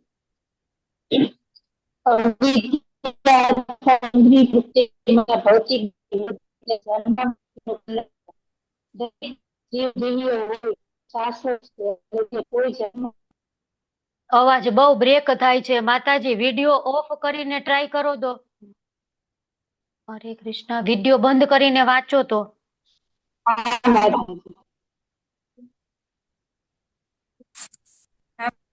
છે? હરે નહીં, કૃષ્ણ હજી માતાજી. કપાય છે અવાજ. બોલો તો. હરે કૃષ્ણ. હરે કૃષ્ણ. લાડવા કૃપાલી માતાજી વાંચો. હરે કૃષ્ણ. હરે કૃષ્ણ હરે માતાજી. કૃષ્ણ માતાજી. આવે છે? નથી, બ્રેક જ થાય છે માતાજી. અવાજ બ્રેક થાય છે. ઓકે, તો કોઈક બીજાને માતાજી કહી દો. વાંચો માતાજી. હા, હરે કૃષ્ણ. અવિદ્યા એટલે અવિદ્યા અથવા ઇન્દ્રિય તૃપ્તિ માટેના ભૌતિક જ્ઞાનની વૃત્તિ એટલે જન્મ મૃત્યુનું પુનરાવર્તન. દરેક જીવ દિવ્ય હોય તે શાશ્વત છે અને તેને કોઈ જન્મ કે મરણ નથી. જન્મ મૃત્યુની અસર દિવ્ય જીવાત્માના બાહ્ય આવરણ પર એટલે કે શરીર પર થાય છે. મૃત્યુને બાહ્ય વસ્ત્રો ઉતારવા સાથે અને જન્મને બાહ્ય વસ્ત્ર પહેરવા સાથે સરખાવવામાં આવેલ છે.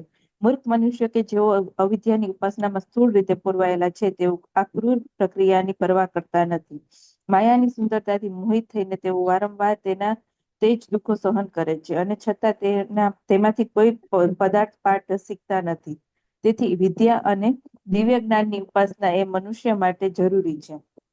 રોગ રસ ભૌતિક અવસ્થામાં ઇન્દ્રિય સુખને જેટલું બને તેટલું મર્યાદિત કરવું જોઈએ. આ દેહગ્રસ્ત દશામાં અમર્યાદિત ઇન્દ્રિય સુખ આત્મા માટે અજ્ઞાન અને મોતનો રસ્તો છે. જીવને દિવ્ય જગતમાં દિવ્ય ઇન્દ્રિય નથી હોતી તેમ નથી. દરેક જીવ તેના મૂળ દિવ્ય રૂપમાં બધી ઇન્દ્રિયો ધરાવે છે. આ જ ઇન્દ્રિયો હમણાં ભૌતિક રીતે પ્રગટ થયેલી છે અને ભૌતિક દેહ તથા મન દ્વારા આવૃત થયેલી છે. ભૌતિક ઇન્દ્રિયોની પ્રવૃત્તિઓ એ મૂળ આધ્યાત્મિક ઇન્દ્રિયોની પ્રવૃત્તિનું વિકૃત પ્રતિબિંબ છે.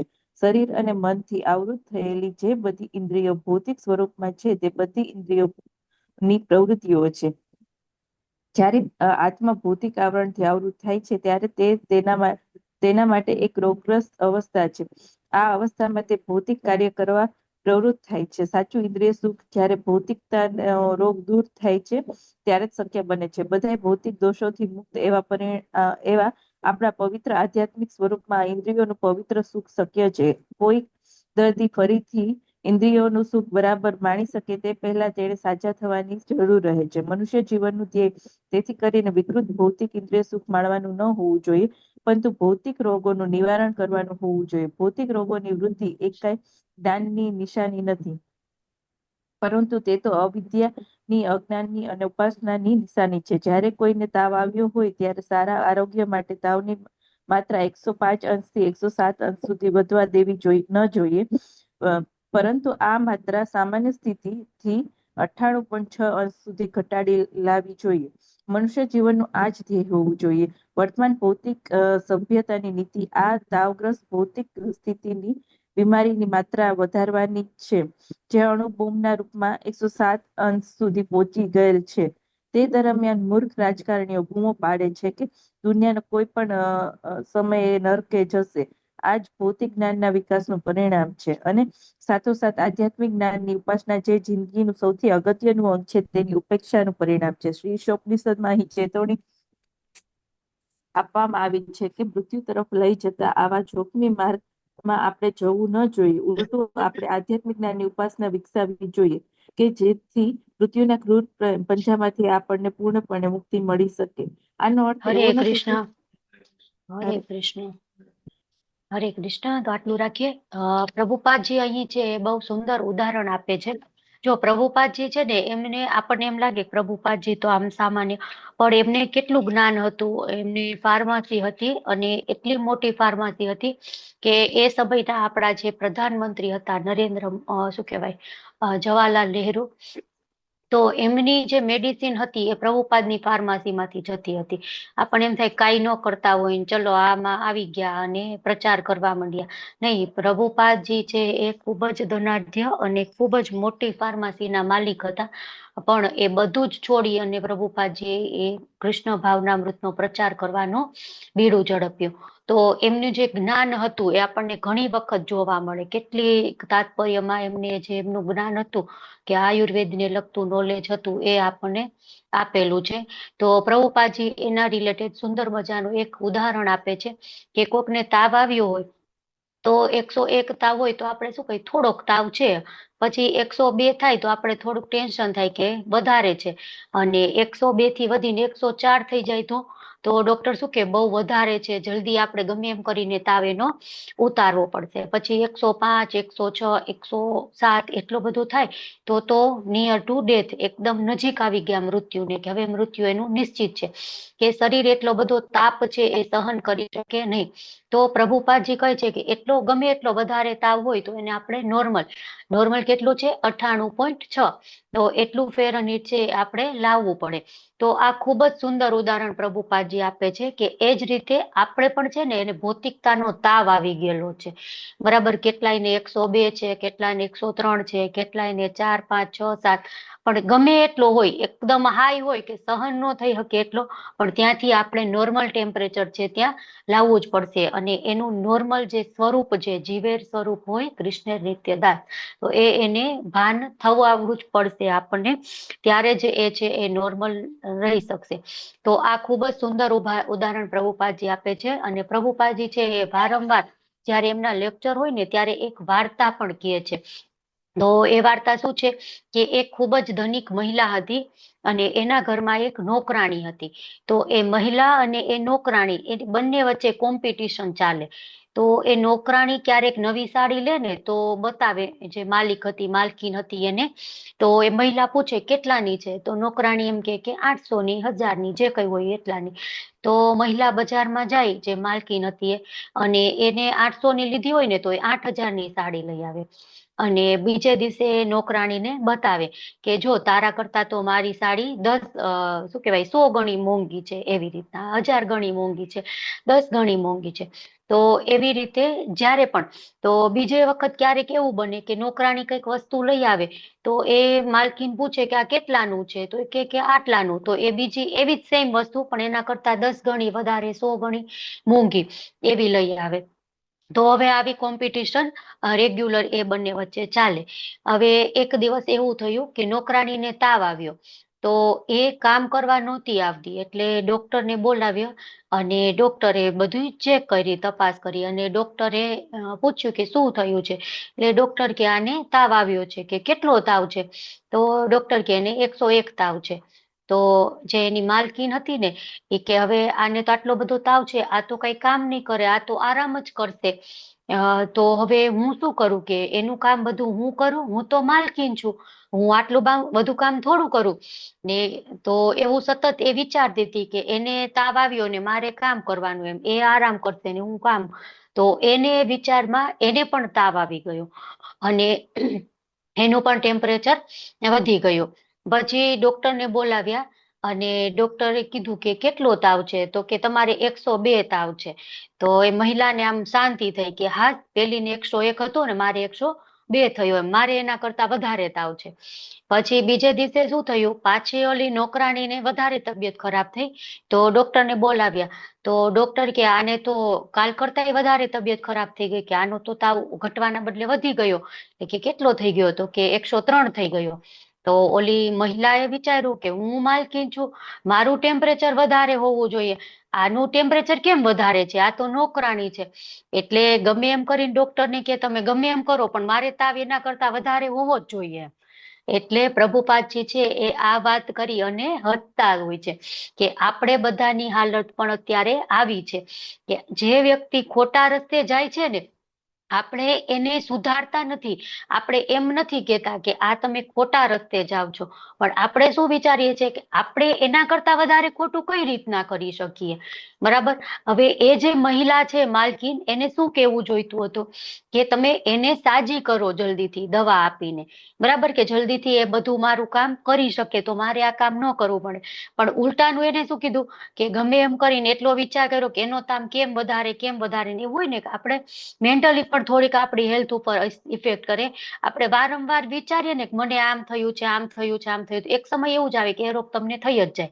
બરાબર. તો એનું મેન્ટલી એટલું વિચારી અને એ બીમાર પડી ગઈ અને એને 103 તાવ થયો ને આને 101 થયો. તો જલ્દી માલકીન સાજી થઈ જાય ને, તો એને ડોક્ટરને શું કહે છે કે મને હજી ગમે એમ કરો, પણ મારો તાવ એના કરતા વધારે હોવો જોઈએ. એટલે આ જે આપણો ભવરોગ છે ને, એ પણ આપણે એવી જ રીતના પડેલા છીએ કે પેલાને 103 છે ને, તો તમે ગમે એમ કરો, પણ મારો 104 કે 105 થવો જોઈએ.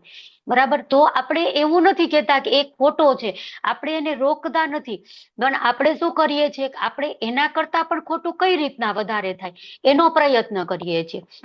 આપણે એ વિચારીએ છીએ, મતલબ કે જ્યાં ટેમ્પરેચર ઓછું કરવાની વાત હતી ત્યાં આપણે દિન બદિન પ્રતિદિન આપણે ટેમ્પરેચર વધારી રહ્યા છીએ. અને આપણે છે એ વાસ્તવિકતા આ આધુનિક સમયમાં કે જે ઇકોનોમિક ગ્રોથ આપણે કહેવાય છે, ઇકોનોમિક ગ્રોથના નામે આપણને બધાને ખબર છે કે આપણે વધારેમાં વધારે ભૌતિક જે ઇન્દ્રિય તૃપ્તિ છે એમાં ડૂબી રહ્યા છીએ. આર્થિક વિકાસ આપણે કહીએ ને ઇકોનોમિક ગ્રોથ, આર્થિક વિકાસ, પણ આ આર્થિક વિકાસ શું છે? માત્ર ને માત્ર ટેમ્પરેચર વધારવા તમારે. તો બુદ્ધિમાન માણસ શું કરે? ટેમ્પરેચર ઓછું કરવાની ટ્રાય કરે ને, વધારવાની ટ્રાય ન કરે. આપણે અત્યારે એમ ખબર છે, હું આ વાત કરતી તો પણ અમુક લોકોને હસતા હતા કે આવું થોડું હોય, પણ રિયલમાં આ ભૌતિક રોગમાં પડેલા માણસો છે ને એવા જ છે. ખબર છે કે આ નુકસાનકારક છે, આવું ન કરવું જોઈએ, છતાં પણ માણસો એવું કરે જ છે.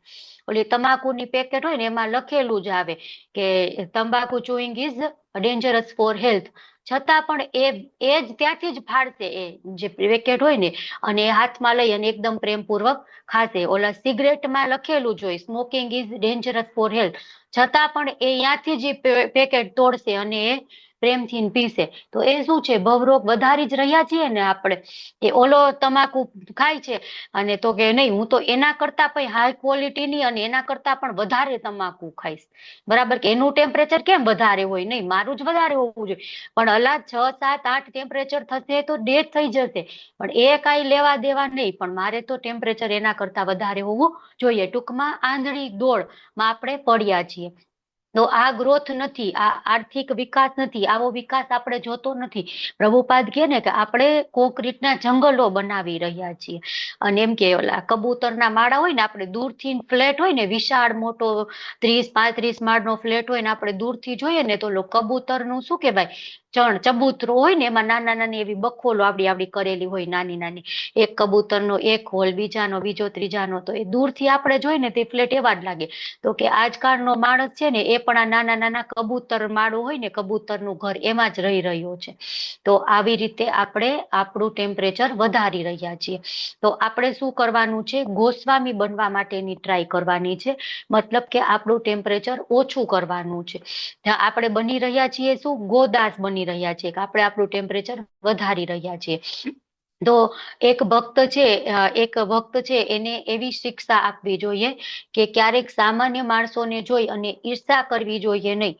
કેટલી વખત આપણે ભક્તો હોય ને તો પણ એમ કે આ લોકોને તો કેટલું સારું, એમ કે એ લોકો પાસે તો આટલું ધન છે. સન્ડે હોય તો અત્યારે આપણને કેટલી વાર એવું થતું હોય કે આ જે બીજા આપણા ફેમિલી મેમ્બર છે એ કેવા સરસ રીતે સૂતા છે, અને આપણે તો અહીંયા તડકાના 3 વાગે જમીન તરત, હજી તો સન્ડેની ફીસ્ટ જઈમાં હોય, ઘેન ચડ્યું હોય, બગાસ આવતા હોય કેટલાય, અને અહીંયા આપણે લેક્ચર એટેન્ડ કરીએ છીએ. આ લોકોને તો કેટલું સારું છે. તો આપણે એવી રીતના ઈર્ષા કરવી જોઈએ નહીં. એમની પાસે બધું જ છે અને એમની પાસે એવું શું છે કે જે આપણી પાસે નથી. તો આપણે સારી રીતના સમજવું જોઈએ કે આપણી પાસે જે છે ને કૃષ્ણ પ્રેમ, એ બધા પાસે નથી, એ લોકો પાસે નથી. આપણે અહીંયા અત્યારે કેટલા પાર્ટિસિપેટ છે? 20. તો 20 લોકો શું કરવા ભેગા થયા છીએ? તો કૃષ્ણનું જ્ઞાન લેવા માટે, કૃષ્ણનું જ્ઞાનનો પ્રચાર કરવા માટે. એ લોકો પાસે નથી. એ લોકો પાસે શું કહેવાય, ભૌતિક નિંદ્રા છે. તો એ આપણે નથી જોતી. તો આપણે એ વસ્તુ છે એ સારી રીતે સમજવી જોઈએ કે આપણું ટેમ્પરેચર છે ને એ બરાબર છે, આપણે વધારે કરવું નથી. કેટલી વખત એવું થાય કે આપણે કોઈકને જોઈને ઈર્ષા કરીએ કે કાશ આપણી પાસે પણ આવું હોત તો આપણે ખુશ થાત, પણ નહીં. આપણે એવું વિચારીએ ને તો એનું પરિણામ શું આવે કે આપણે એ વસ્તુ મેળવવા માટે સંઘર્ષ કરવો પડે. તો એ સંઘર્ષ શું છે? ઉગ્ર કર્મ. ને પ્રભુપાદજી કહે છે ને કે ઉગ્ર કર્મનું પરિણામ શું આવે? તો કે ભક્તિમાંથી ધીમે ધીમે આપણે પતન થઈ જાય. એટલે આપણે શું કરવાનું છે? અકર્મ કરવાનું છે, કે ભગવાનની સેવા માટે જે કોઈ પણ કામ છે એ આપણે કરીએ. તો જે સમય છે એ ભક્તિમાં લગાડવાનો હતો, એ સમય આપણે એ ઉગ્ર કર્મ કરવા માટે વેસ્ટ કરી દઈએ છીએ. તો આ એક આધ્યાત્મિક વ્યક્તિ માટે સારી વસ્તુ નથી. આપણને ખબર હોવી જોઈએ કે હાઈ ટેમ્પરેચર અને લો ટેમ્પરેચર શું છે, અને એ બંને વચ્ચે આપણે મેન્ટેન કરી અને નોર્મલ ટેમ્પરેચર આપણે રહેવું જોઈએ. તો સંસારમાં વધારે પડતા લોકો કેવા છે? ગાંડા છે. કે સાચું શું છે, ખોટું શું છે, જીવનનો ઉદ્દેશ્ય શું છે, એ એમને કોઈ ખબર નથી. આગળના જન્મમાં એમને શું બનવાનું છે એ પણ એમને ખબર નથી. હવે આવીને આવી રીતે ભૌતિક વસ્તુ પાછળ દોડ્યા રહે તો એમને શું બનવું પડે? જાનવર બનવું પડે. અને એ આપણે કહીએ ને તો પણ એ લોકો માને નહીં, કે એ લોકો એ જાણવા માટે, એ સ્વીકારવા માટે તૈયાર નથી કે આગળ કેટલો મોટો ખતરો એ લઈ રહ્યા છે. અને એમને એ પણ ખબર નથી કે ફરીથી મનુષ્ય જન્મ ક્યારે મળશે. આપણે કેટલી વખત લેવલ 1 માં પણ એક્ઝામ્પલ લઈએ કે એક અગાધ મોટો સમુદ્ર હોય અને એ સમુદ્રના એક કાંઠે એક લાકડું હોય હોડ પાડેલું, અને બીજા કાંઠે એક હંસ હોય, બતક હોય, અને એ હંસ તરતો તરતો એ લાકડા પાસે આવે અને એ લાકડામાં એનું જે ડોક છે એ ફસાઈ જાય. એની શક્યતા કેટલી? સાવ આમ 0.0000000 ક્યાંક 1 આવે, બરાબર? તો એટલી શક્યતા આપણી છે કે નેક્સ્ટ બર્થ આપણો મનુષ્યનો મળે. છતાં પણ આપણે એ જન્મ, આપણને મહામૂલો માનવ જન્મ મળ્યો છે તો આપણે વેસ્ટ કરી રહ્યા છીએ. અને આપણે આ માયા પાછળ, જે કહેવાતા આર્થિક વિકાસ પાછળ દોડી રહ્યા છીએ. તો આપણે જોઈને જાણીને દુઃખી થઈએ છીએ કે મારી પાસે આ સુવિધા નથી, ધન નથી, ફેસિલિટી નથી, આપણે પણ એના જેટલા ફેમસ નથી. તો આપણે શું કરવું છે? આપણે પણ એટલું ટેમ્પરેચર વધારવું છે. પણ એ પ્રભુપાદજી શું કહે છે કે નહીં, આપણે ટેમ્પરેચર વધારવાનું નથી, આપણે ઘટાડવાનું પણ નથી, પણ આપણે મેન્ટેન જે છે ને એટલું જ રાખવાનું છે. તો ભૌતિકવાદી વ્યક્તિઓ છે એ શું કરી રહ્યા છે? પોતાનું ટેમ્પરેચર વધારવા મથી રહ્યા છે. તો નિર્ગુણવાદીઓ છે એ એનું ટેમ્પરેચર નીચે લાવવા માટે મથી રહ્યા છે. કેટલી વખત ખાય નહીં, કેટલી વખત સૂવે નહીં, બરાબર? ઓલું કેવું હોય કે અમુક લોકો હોય ને એનું એવું હોય કે બધું જેટલું હોય ને બધું મિક્સ કરીને એક ભેગું ખાઈ લે, એમ કે અમારી જીભને કાંઈ પણ પ્રકારનો ટેસ્ટ જ ન આવવો જોઈએ. નહીં, પણ એવું ક્યાં કીધું છે બધું તમે મિક્સ કરીને ખાઈ લો, બરાબર? ઉલટાનું એમ કરશો તો તમને પોષણ નહીં મળે, તમે બીમાર પડશો, તમારું શરીર ખરાબ થશે, હેલ્થ સારી નહીં હોય, તમે ભગવાનની સેવા સારી રીતના નહીં કરી શકો. એટલે આપણે ભક્તોએ શું કરવાનું છે? ટેમ્પરેચર વધારવાનું પણ નથી અને ઘટાડવાનું પણ નથી, પણ નોર્મલ જેટલું છે મેન્ટેન આપણે એટલું રાખવાનું છે. તો પ્રભુપાદજી કહે છે કે normal life is normal life. એવી જ રીતે આધ્યાત્મિક જીવન મતલબ શું છે? ઇન્દ્રિય તૃપ્તિને આપણે વધારે પ્રોત્સાહન ન આપવું અને ઇન્દ્રિયોને નકારવી પણ નહીં. ઇન્દ્રિયનું કામ છે, આપણી જીભનું કામ છે કે સરસ મજાની ટેસ્ટી વસ્તુઓ ખાય, સરસ મજાનું બોલીએ, બરાબર? પણ એ કોના માટે? ભગવાન માટે. સાવ નિગ્રહ પણ નથી કરી દેવાનો અને વધારે પડતો પ્રજલ્પ પણ નથી કરવાનો. તો ઇન્દ્રિયોને આપણે નકારવી પણ ન જોઈએ અને એનો નિગ્રહ પણ ન કર્યો જોઈએ. તો ઇન્દ્રિય જેના માટે બનેલી છે એમાં એને નગાડવી જોઈએ. તો આ શું છે? નોર્મલ આપણે ટેમ્પરેચર મેન્ટેન રાખવું કહેવાય. તો આપણે ભોગમાં રુચિ રાખીએ કે નહીં, ભોગમાં રુચિ રાખીએ અને ભોગમાં પણ રુચિ નહીં રાખવાની અને ત્યાગમાં પણ રુચિ નહીં રાખવાની. જ્યારે આપણે ભક્તિ રસામૃત સિંધુ શીખશું ને ત્યારે આપણે ભોગ અને ત્યાગ એ બંનેનું આખું સાયકલ રેગ્યુલર સતત ચાલ્યા જ કરશે, એના વિશે આપણે જોશું. પણ અત્યારે એવું છે કે આપણે ભોગમાં પણ રુચિ નહીં રાખી અને ત્યાગમાં પણ રુચિ નહીં રાખી, આપણે યોગમાં રુચિ રાખશું, અર્થાત કે ભગવાન સાથે દરેક વસ્તુઓને જોડી દેવાની. એટલે તો પછી આપણે ધીમે ધીમે ભક્તિના માર્ગમાં અગ્રેસર થઈ શકશું. તો હંમેશા ભક્ત જે કોઈ માણસ બનવાનો પ્રયત્ન કરતો હોય એને એ વાતનું ધ્યાન રાખવું જોઈએ કે આપણે ભગવાનની સેવામાં વધારેમાં વધારે યોગદાન આપણું આપવું જોઈએ. નહીતર આ સંસારમાં કોઈ પણ વ્યક્તિ છે એ પ્રભાવિત થઈ શકશે નહીં આપણાથી. અને આટલું સાંભળવા, વાંચવા અને છતાં પણ આપણે એવું વિચારીએ કે થોડોક સમય આપણે વેસ્ટ કરીએ તો શું નુકસાન થશે એમાં? હવે બહુ મોટું નુકસાન ક્યાં થવાનું હતું હવે કલાક 2 કલાકમાં? તો શું ખબર બીજી વખત મનુષ્ય જીવન મળશે કે નહીં મળે? જ્યારે તમે મળશે ત્યારે આધ્યાત્મિક ટચ મળશે કે નહીં મળે? અને જ્યારે આપણને આવો અવસર મળ્યો છે, આપણને જેવી રીતે કીધું કે આટલો મહામૂલો માનવ જન્મ મળ્યો છે, તો આપણે શું કરવું જોઈએ?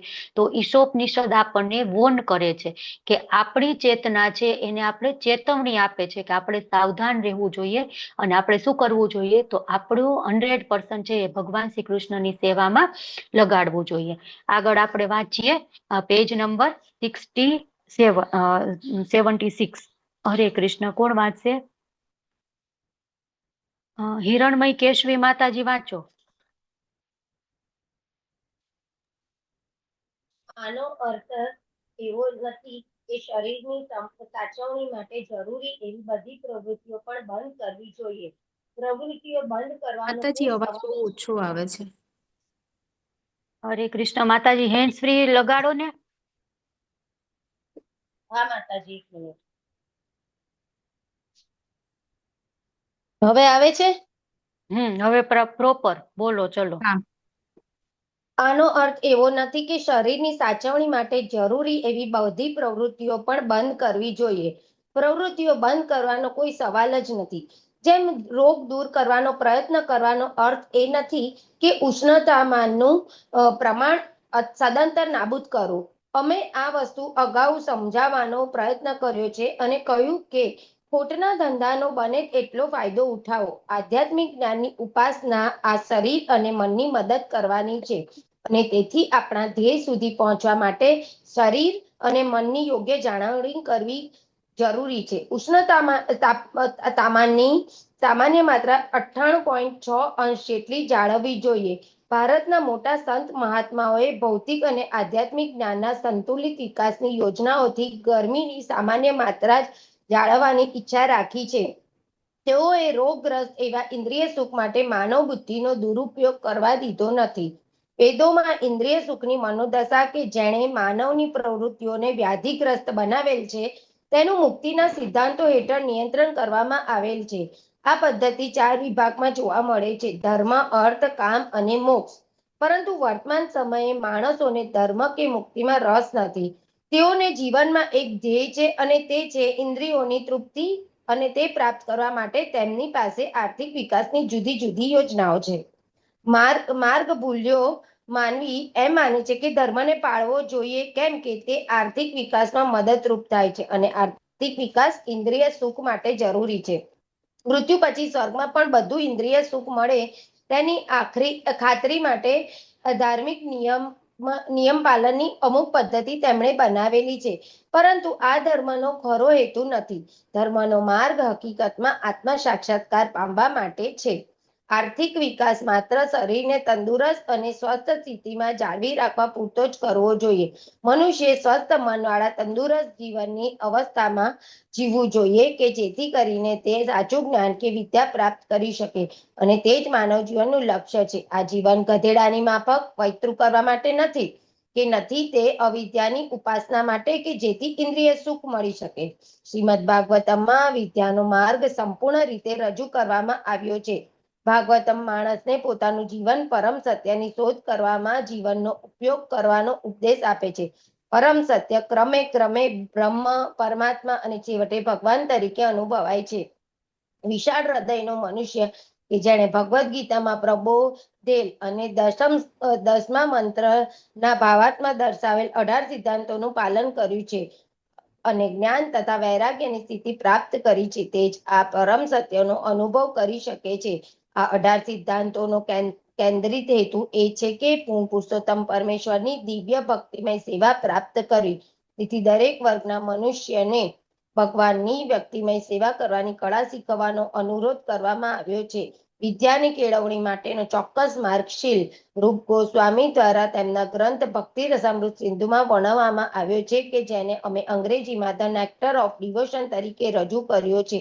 વિદ્યાની કેળવણીનો સાર શ્રીમદ ભાગવતમ 1.2.14માં નીચેના શબ્દોમાં આપવામાં આવ્યો છે: તસ્માદ એકેમ મનસા ભગવાન સાત્વતામ પતિઃ શ્રોતવ્યઃ કીર્તિતવ્યશ્ચ ધ્યેયઃ પૂજ્યસ્ય નિત્યદા. તેથી મનુષ્ય એકાગ્રતાથી ભક્તોના રક્ષણહાર પરમેશ્વર વિશે સતત શ્રવણ, કીર્તન તથા સ્મરણ કરવું જોઈએ, તેમજ તેમની પૂજા કરવી જોઈએ. શ્રી ઈશોપનિષદમાં હવે પછીના મંત્રોમાં બતાવવામાં આવશે તે પ્રમાણે જો ધાર્મિકતા, આર્થિક વિકાસ અને ઇન્દ્રિય સુખનો હેતુ ભગવાનની ભક્તિ કરવાનો ન હોય તો તે બધા કેવળ અવિદ્યાના જ ભિન્ન ભિન્ન રૂપો છે. હરે કૃષ્ણ. હરે કૃષ્ણ, હરે કૃષ્ણ. તો અહીંયા પ્રભુપાદ જે બતાવે છે કે જીવનના ધ્યેયના 4 ઉદ્દેશ્ય છે. એ શું ઉદ્દેશ્ય છે? ધર્મ, અર્થ, કામ અને મોક્ષ. તો આ ચારેયને વ્યક્તિએ કઈ રીતે સમજવા જોઈએ, તો વાસ્તવિક મેથડ શું છે તો એ આપણે અહીંયા સમજાવેલું છે. તો વાસ્તવિક રીત એ છે કે વ્યક્તિએ ધર્મ નિભાવવો જોઈએ અને ધર્મ નિભાવી અને ધર્મના માર્ગ ઉપર ચડી અને એને અર્થ કમાવવો જોઈએ. એ ધર્મના જે પણ અર્થ કમાય છે એ ધર્મના આધાર પર હોવો જોઈએ અને જે કોઈ પણ એની ઈચ્છાઓ છે એ ધર્મના આધાર પર પૂરી કરવી જોઈએ નિયમિત રીતે. અને આ રીતે તે ધર્મનું અનુશીલન કરતા કરતા મોક્ષની પ્રાપ્તિ કરવી જોઈએ.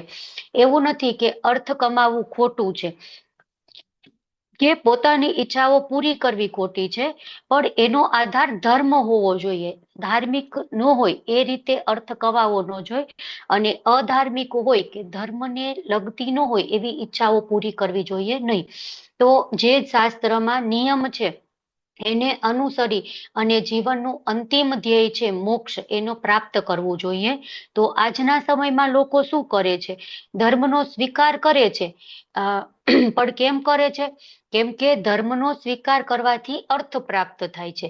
ધર્મના માર્ગનું પાલન કરવા પાછળનો એમનો ઉદ્દેશ્ય શું હોય છે કે ભગવાનની નજીક જવું, ભગવાનની સેવા કરવી એવું નહીં, પણ ધર્મનો સ્વીકાર કરી અને અર્થની પ્રાપ્તિ થાય. અમુક હોય ને આમ શું કહેવાય, અમુક લોકો એવું કે આપણે આ સંપ્રદાય સાથે જોડાઈ જઈએ ને તો એ સંપ્રદાયના લોકો છે ને એ તો આપણી પાસે જ આવશે. મતલબ કે કોઈ પણ બિઝનેસ હોય તો એ રીતના આપણો બિઝનેસ છે ને એ વધશે. એટલે એને ધર્મના સિદ્ધાંતનું પાલન કેમ કર્યું? તો એ બિઝનેસ વધારવા માટે.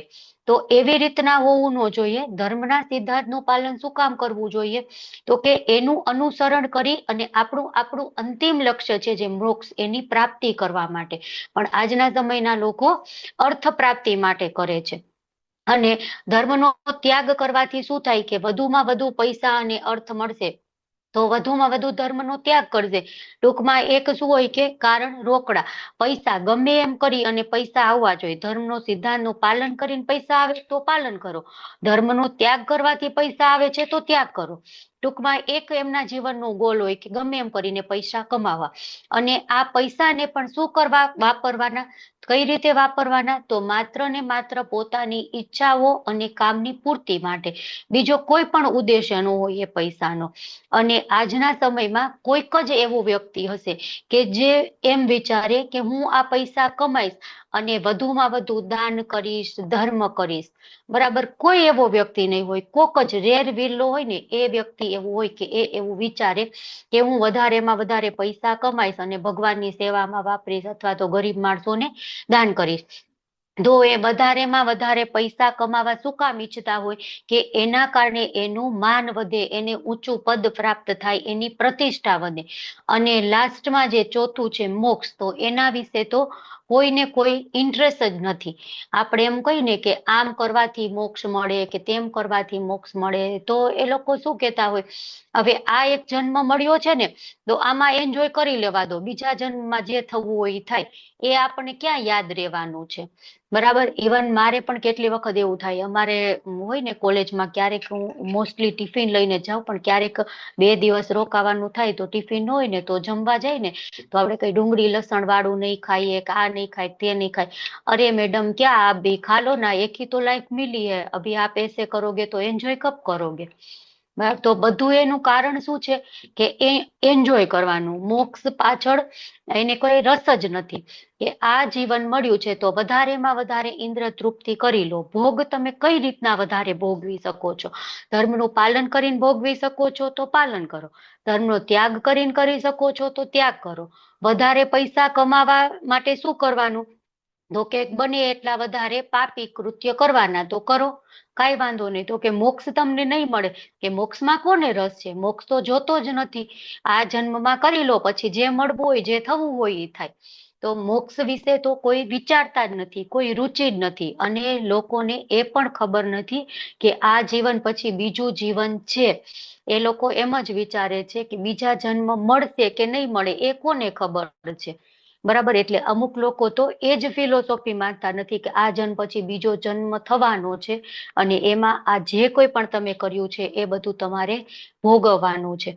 તો આ જે અન્ડરસ્ટેન્ડિંગ આજના સમયમાં છે એ એકદમ ખોટું છે.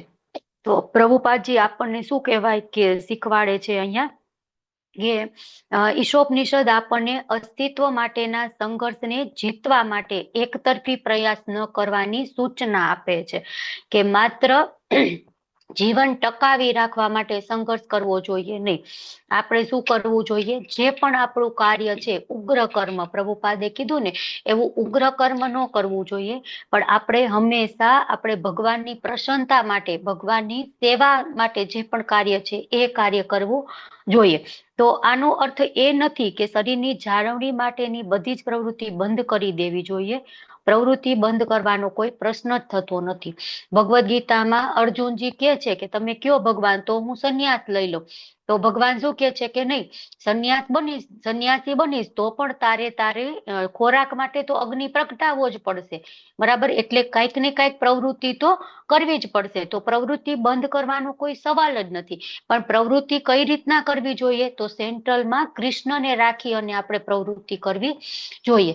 તો આપણી એ પ્રવૃત્તિ છે એ વિદ્યા કહેવાય, અને તો એ પ્રવૃત્તિ છે એના કારણે આપણું જે ઉચ્ચ ધ્યેય છે, આપણે જે ભગવાનના ધામમાં જવું છે એ આપણે મેળવી શકીએ. તો જેમ રોગ દૂર કરવાનો પ્રયત્ન કરવાનો અર્થ એ નથી કે ઉષ્ણતામાનનું પ્રમાણ સદંતર નાબદ કરવું. અમે આ વસ્તુ અગાઉ સમજવાનો પ્રયત્ન કર્યો છે અને કહ્યું છે કે ખોટના ધંધાનો બને તેટલો ફાયદો ઉઠાવવો. આધ્યાત્મિક જ્ઞાનની ઉપાસના આ શરીર અને મનની મદદથી કરવાની છે, અને તેથી આપણા ધ્યેય સુધી પહોંચવા માટે શરીર અને મનની યોગ્ય જાળવણી જરૂરી છે. ઉષ્ણતામાનની સામાન્ય માત્રા 98.6 અંશ જેટલી જાળવવી જોઈએ, અને ભારતના મોટા સંત મહાત્માઓએ ભૌતિક અને આધ્યાત્મિક જ્ઞાનના સંતુલિત વિકાસની યોજનાઓથી ગરમીની સામાન્ય માત્રા જાળવી રાખવાની ઈચ્છા રાખી છે.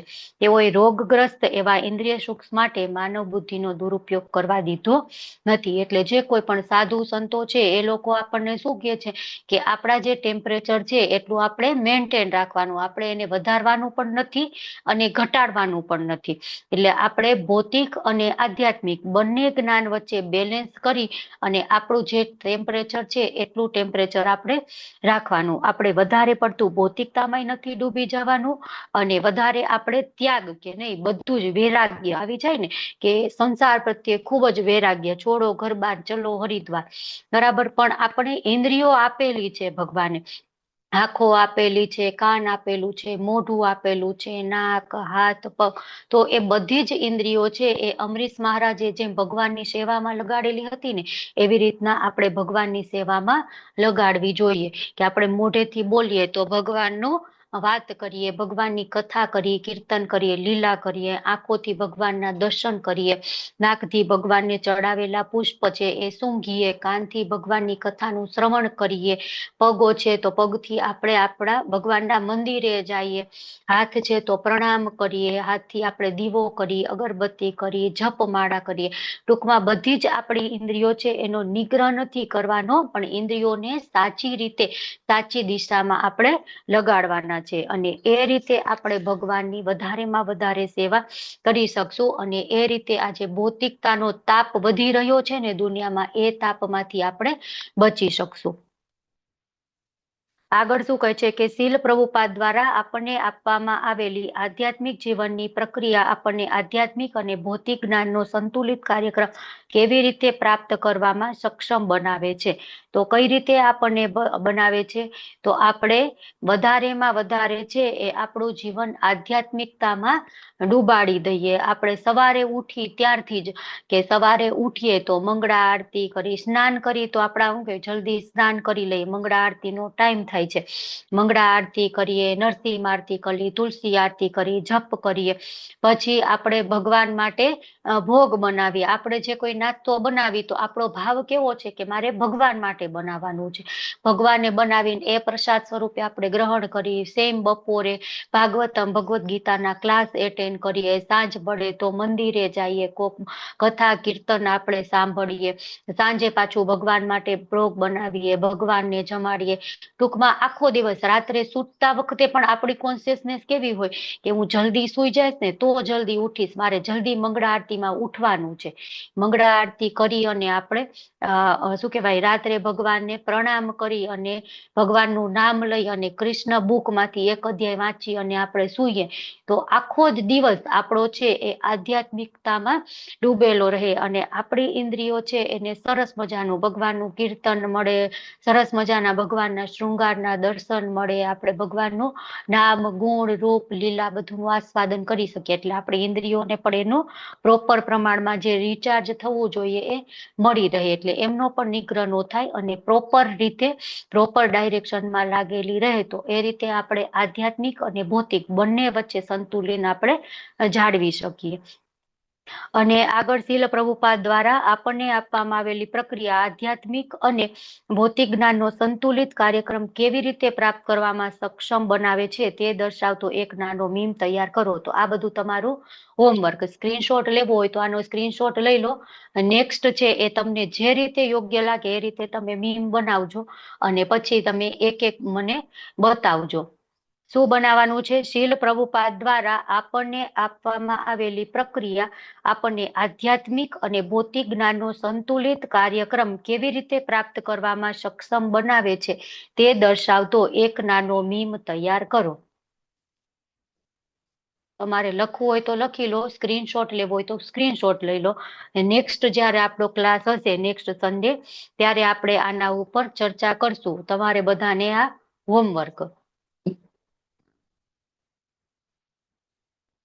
તમે ભક્તિ વૃક્ષામાં ચર્ચા કરજો. એકાદ એક્ઝામ્પલ બતાવો ને મીમ બનાવવાનું છે. હરે કૃષ્ણ, શું કયો છો માતાજી? હરે કૃષ્ણ એક માતાજી, એવું કહું એક્ઝામ્પલ છું આપો કે એમ કે છે. એકાદ એક્ઝામ્પલ બતાવો ને કઈ રીતે બનાવવાનું. એટલે કોઈ પણ તમે કાર્ટૂન દોરી શકો અથવા તો તમે નાનકડી ક્લિપ બનાવી શકો, બરાબર, કોઈ પણ રીતે તમે કંઈક લખી શકો એવું મોસ્ટલી ડ્રો કરીને અથવા તો નાનકડું એવું રીલ્સ કે કાર્ટૂન કે એવું કંઈ તમને આવડતું હોય તો એ રીતના બનાવીને પણ તમે કરી શકો. તો તમે મને મોકલી દેજો કે તમે રીલ્સ કે એવું કંઈ બનાવો ને તો હું અહીંયા પ્લે કરીશ. ઓકે માતાજી. હરે કૃષ્ણ. હરે કૃષ્ણ. ઓકે, ચલો તો આપણે 9 થી 11 છે જ્ઞાનની દ્રષ્ટિએ વિદ્યા અને અવિદ્યા શું છે એ આપણે ભણી લીધું.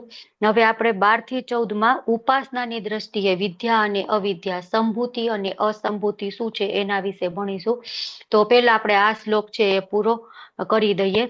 તો પહેલા આપણે આ શ્લોકમાં સમજ્યા કે સાચું શું છે કે ધર્મ, અર્થ, કામ અને મોક્ષ એ ચાર એક પુરુષાર્થ છે. તો એને કઈ રીતે આપણે ઉપયોગમાં લેવા જોઈએ કે કઈ રીતે આપણે એને ભગવાનની સેવામાં લગાડવા જોઈએ. તો આપણે શું કરવું જોઈએ પ્રોપર રીતે એક ભક્તે? તો ધર્મના આધારે અર્થ કમાવવું જોઈએ અને એ અર્થ છે એને ધર્મ અનુસાર ઈચ્છાઓ પૂરી કરવા માટે વાપરવું જોઈએ અને એ આપણે ધર્મના સિદ્ધાંતોનું પાલન કરતા કરતા અર્થ કમાતા મોક્ષ પ્રાપ્ત કરવો જોઈએ. તો આ પ્રોપર રીત છે કે બધી જ જગ્યાએ આપણે ધર્મને સિદ્ધાંતો છે એનું સાથે લઈ અને ચાલવું જોઈએ. ધર્મને છે એ ક્યાંય પણ બાજુમાં મૂકી અને અધર્મ શું કહેવાય, અધર્મ તરફ આગળ વધીએ અને એ રીતે આપણે કરીએ તો એવું આપણે કરવાનું નથી. હવે અડધી કલાક છે તો આપણે મંત્ર 12 તરફ આગળ વધવું છે. કેમ કરવું છે? ના માતાજી, વધારે થઈ જશે પછી આ પણ અઘરા છે વિષય. 2 મંત્ર થયા છે તો ત્રીજો એક ઈઝી છે, કરી દેવો છે. બધા જે લોકો કરી દેવો છે એમ કેતા હોય હેન્ડ રેસ કરો. ચલો, નહીં પેલા ના પાડતા હોય હેન્ડ રેસ કરો. ચલો, આપણને ખબર પડી જાય. નથી કરવો એવું કેવા વાળા હેન્ડ રેસ કરો. બહુ થઈ જાય છે. ઓકે, તો જો બાકી હેન્ડ રેસ નહીં કરે ને તો હું એમ વિચારીશ કે એ લોકો એવું વિચારે છે કરવો છે.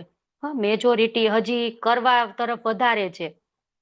9 લોકો થયા છે ના પાડવામાં. ઓકે, તો 9 લોકો થયા છે તો ઓકે 10 થઈ ગયા એમ, તોય 50% જ થયા છે. ઓકે, ચલો. માતાજી 2 આઈડી તમારા છે. બરાબર છે. ચલો, કાંઈ વાંધો નહીં. તો આપણે 12મા મંત્ર તરફ નથી આગળ વધતા. 2 જ મંત્ર રાખીએ. પણ કેવું છે કે એક જ લેસન હોય ને તો એમાં 8 થી લઈ અને 14 મંત્ર છે. એટલે એક જ લેસન 2 જ કલાકમાં પૂરા કરી દેવાના. એક લેસન હોય ને એનો એક સેશન થવું જોઈએ. બરાબર. તો આખું ઈશોપનિષદ છે ને એ 4 કે 5 લેસનમાં પૂરું થઈ જવાનું. એના બદલે આ આપણું કેટલામું સેશન છે? તોય તમે લોકો એમ કહો જલ્દી છે, જલ્દી છે, જલ્દી છે. તો આનાથી ધીમું તો પછી સેન્ટ્રલમાંથી મને દાટ પડશે કે માતાજી ઈશોપનિષદમાં આટલો સમય લેશો તો આખું મોડ્યુલ ક્યારે પતાવશો? એટલે છે ને એવું કરો કે પેલા વાંચીને આવો તમે. જે આપણે હોય ને કે 2 કે 3 મંત્ર આપણે લેવાના હોય ને તો એ પહેલેથી તમે વાંચીને આવો. અને વાંચેલું હશે ને તો તમારા માટે સારું પડશે યાદ રાખવું અને સમજવું. નહીતર એમ લાગશે કે હજી આ તો અઘરું લાગે છે. અને ઈશોપનિષદ કેમ અઘરું લાગે છે? કેમ કે થોડુંક વેદોની શૈલી આમાં આપેલી છે. બરાબર. આપણે જોઈએ કે 9મા મંત્રમાં વિદ્યા અવિદ્યા અલગ છે, 10મા મંત્રમાં અલગ છે અને 11મા મંત્રમાં અલગ છે. હવે એ બધું જ સમજવું અને બધાનું કમ્પેરેટિવ સ્ટડી કરવું કેટલું અઘરું લાગે. અને એ શૈલી પણ પાછી વેદોની. તો આપણે એક તો કળિયુગના માણસો કે ને અલ્પ મંદમતી, મંદ આયુ, મંદ બુદ્ધિ. બરાબર ને. તો એવા માણસો એટલે એક વખત વાંચીને આવો તો આપણે છે ને થોડુંક વ્યવસ્થિત તમે સમજી શકશો અને થોડુંક આપણે સ્પીડમાં પણ કરી શકશું. નહીતર આ છે ને બહુ સ્લો આપણું ચાલે છે અત્યારે. સેન્ટ્રલમાંથી 2-3 વખત મને આવી ગયો કે તમે આવું ન કરો, એમ આટલું ધીમું ન ચલાવો. પણ વાંધો નહીં, તમને લોકોને ન સમજાય ને સ્પીડમાં પૂરું કરવાનો શું મતલબ છે? એટલે વધારેમાં વધારે ભક્તિ વૃક્ષા તમે કરો. એવું હોય તો વીકમાં 1 ભક્તિ વૃક્ષામાં ન કમ્પ્લીટ થતું હોય, ન સમજાવતું હોય 2 ભક્તિ વૃક્ષા કરી નાખો. બીજો એક સમય પણ પસંદ કરી એમાં પણ મળો તમે બધા. હરે કૃષ્ણ બરાબર. માતાજી. અમે વીકમાં 3 વાર તો મળીએ છીએ ઈશોપનિષદ માટેથી જ. તો રોજ મળો.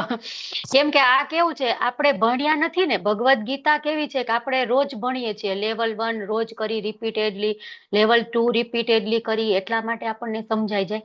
પણ ઈશોપનિષદ આપણે લેવલ 3માં ભણ્યા હતા એને કેટલો બધો સમય થઈ ગયો અને લેવલ 3માં આટલું ડિટેલમાં પણ નથી. બરાબર. તો એટલા માટે આપણને આ થોડુંક અઘરું લાગે. પાછું વેદોનો ભાગ છે એટલે વેદો ભણવા તો અઘરા જ છે ને. વેદો તો કોણ ભણી શકે? કે જે બ્રાહ્મણ હોય એ ભણી શકે. આમાં તો કોઈ આપણે નથી. અને હોય બાય કાસ્ટ, બરાબર, તો પણ આપણામાં એવા ગુણ નથી, આપણું એવું મગજ નથી કે આપણે એટલું યાદ રાખી શકીએ. એટલા માટે વારંવાર ટ્રાય કરો અને કોઈ પણ ક્વેરી હોય તો એકબીજા મળીને સોલ્વ કરો, નહીતર મને મેસેજ કરો. સરસ. ચલો. વાંચા કલ્પતરુભ્યશ્ચ કૃપા સિંધુભ્યૈવ ચ પતિતાનાં પાવનેભ્યો વૈષ્ણવેભ્યો નમો નમઃ. હરે કૃષ્ણ કૃષ્ણ કૃષ્ણ હરે હરે, હરે રામ રામ, રામ રામ હરે હરે. હરે અને કૃષ્ણ બીજું એક માતાજી. એ કહેવાનું કે જેટલા પણ ભક્તિ શાસ્ત્રીના પાર્ટિસિપેટ છે એ બધાએ રેગ્યુલર સાધના ચાર્ટ ભરવો જ જોઈએ. બરાબર. અને સાધના ચાર્ટ ખાલી ભરવા ખાતર ભરો એવું નહીં. મંગળા આરતી, નરસિંહ આરતી, તુલસી આરતી અને બુક રીડિંગ. ઓછામાં ઓછું બુક રીડિંગ કેટલું હોવું જોઈએ વિમલા માતાજી? હરે કૃષ્ણ. 60 મિનિટ. હા, 60 મિનિટ. ઓછામાં ઓછું 1 કલાકનું તમારું બુક રીડિંગ હોવું જોઈએ. અને એ પણ કઈ બુક વાંચવાની? પ્રભુપાદની. બરાબર. તો એ ત્યારે તમે ભક્તિ શાસ્ત્રી થયા છો, ત્યારે તમે ભક્તિ શાસ્ત્રી સાચી રીતે કર્યું છે. એમ કહેવાય ને ઘોળીને પી ગયા છે. તો એવું થશે. અને નામનિષ્ઠા પ્રભુનું તો એવું ઈચ્છા છે કે ભક્તિ શાસ્ત્રી ના જ ટીચર 500 હોવા જોઈએ. કે જ્યારે એમ કે ને ભક્તિ શાસ્ત્રીની નવી બેચ તો કે હા અમારે ટીચર રેડી જ છે, વાંધો નહીં, કરી દો. કે ફાસ્ટ ટ્રેકમાં ભક્તિ શાસ્ત્રી કરવું છે, કરી દો. એક્સપ્રેસ ભક્તિ શાસ્ત્રી કરવું છે, કરી દો. એક દિવસમાં ગુજરાતીમાં જ ભક્તિ શાસ્ત્રીની 3-4 બેચો ચાલતી હોય. બરાબર. તો એટલા ટીચરો ક્યારે આવશે? કે જ્યારે આપણે એટલી પ્રિપરેશન કરશું ત્યારે. જ્યારે આપણે એટલું વાંચન હશે, જ્યારે આપણે એટલું શ્રવણ હશે, ત્યારે આપણે એટલા વ્યવસ્થિત બની શકીશું. તો બધા જ વ્યવસ્થિત રીતે સાધના ચાર્ટ ભરો અને એટેન્ડન્સ લઈ લો વ્યવસ્થિત રીતના. એટેન્ડન્સમાં હમણાં એવું છે કે અમુક લોકો ભરે છે, અમુક લોકો નથી ભરતા, અમુક લોકોને ખબર નહીં લિંક મળે છે કે નથી, કે આવડે છે કે નથી આવતી, ડુપ્લિકેશન થાય છે. તો એ પણ તમારે ધ્યાન રાખવું જોઈએ ક્લાસ દરમિયાન વ્યવસ્થિત રીતના એટેન્ડ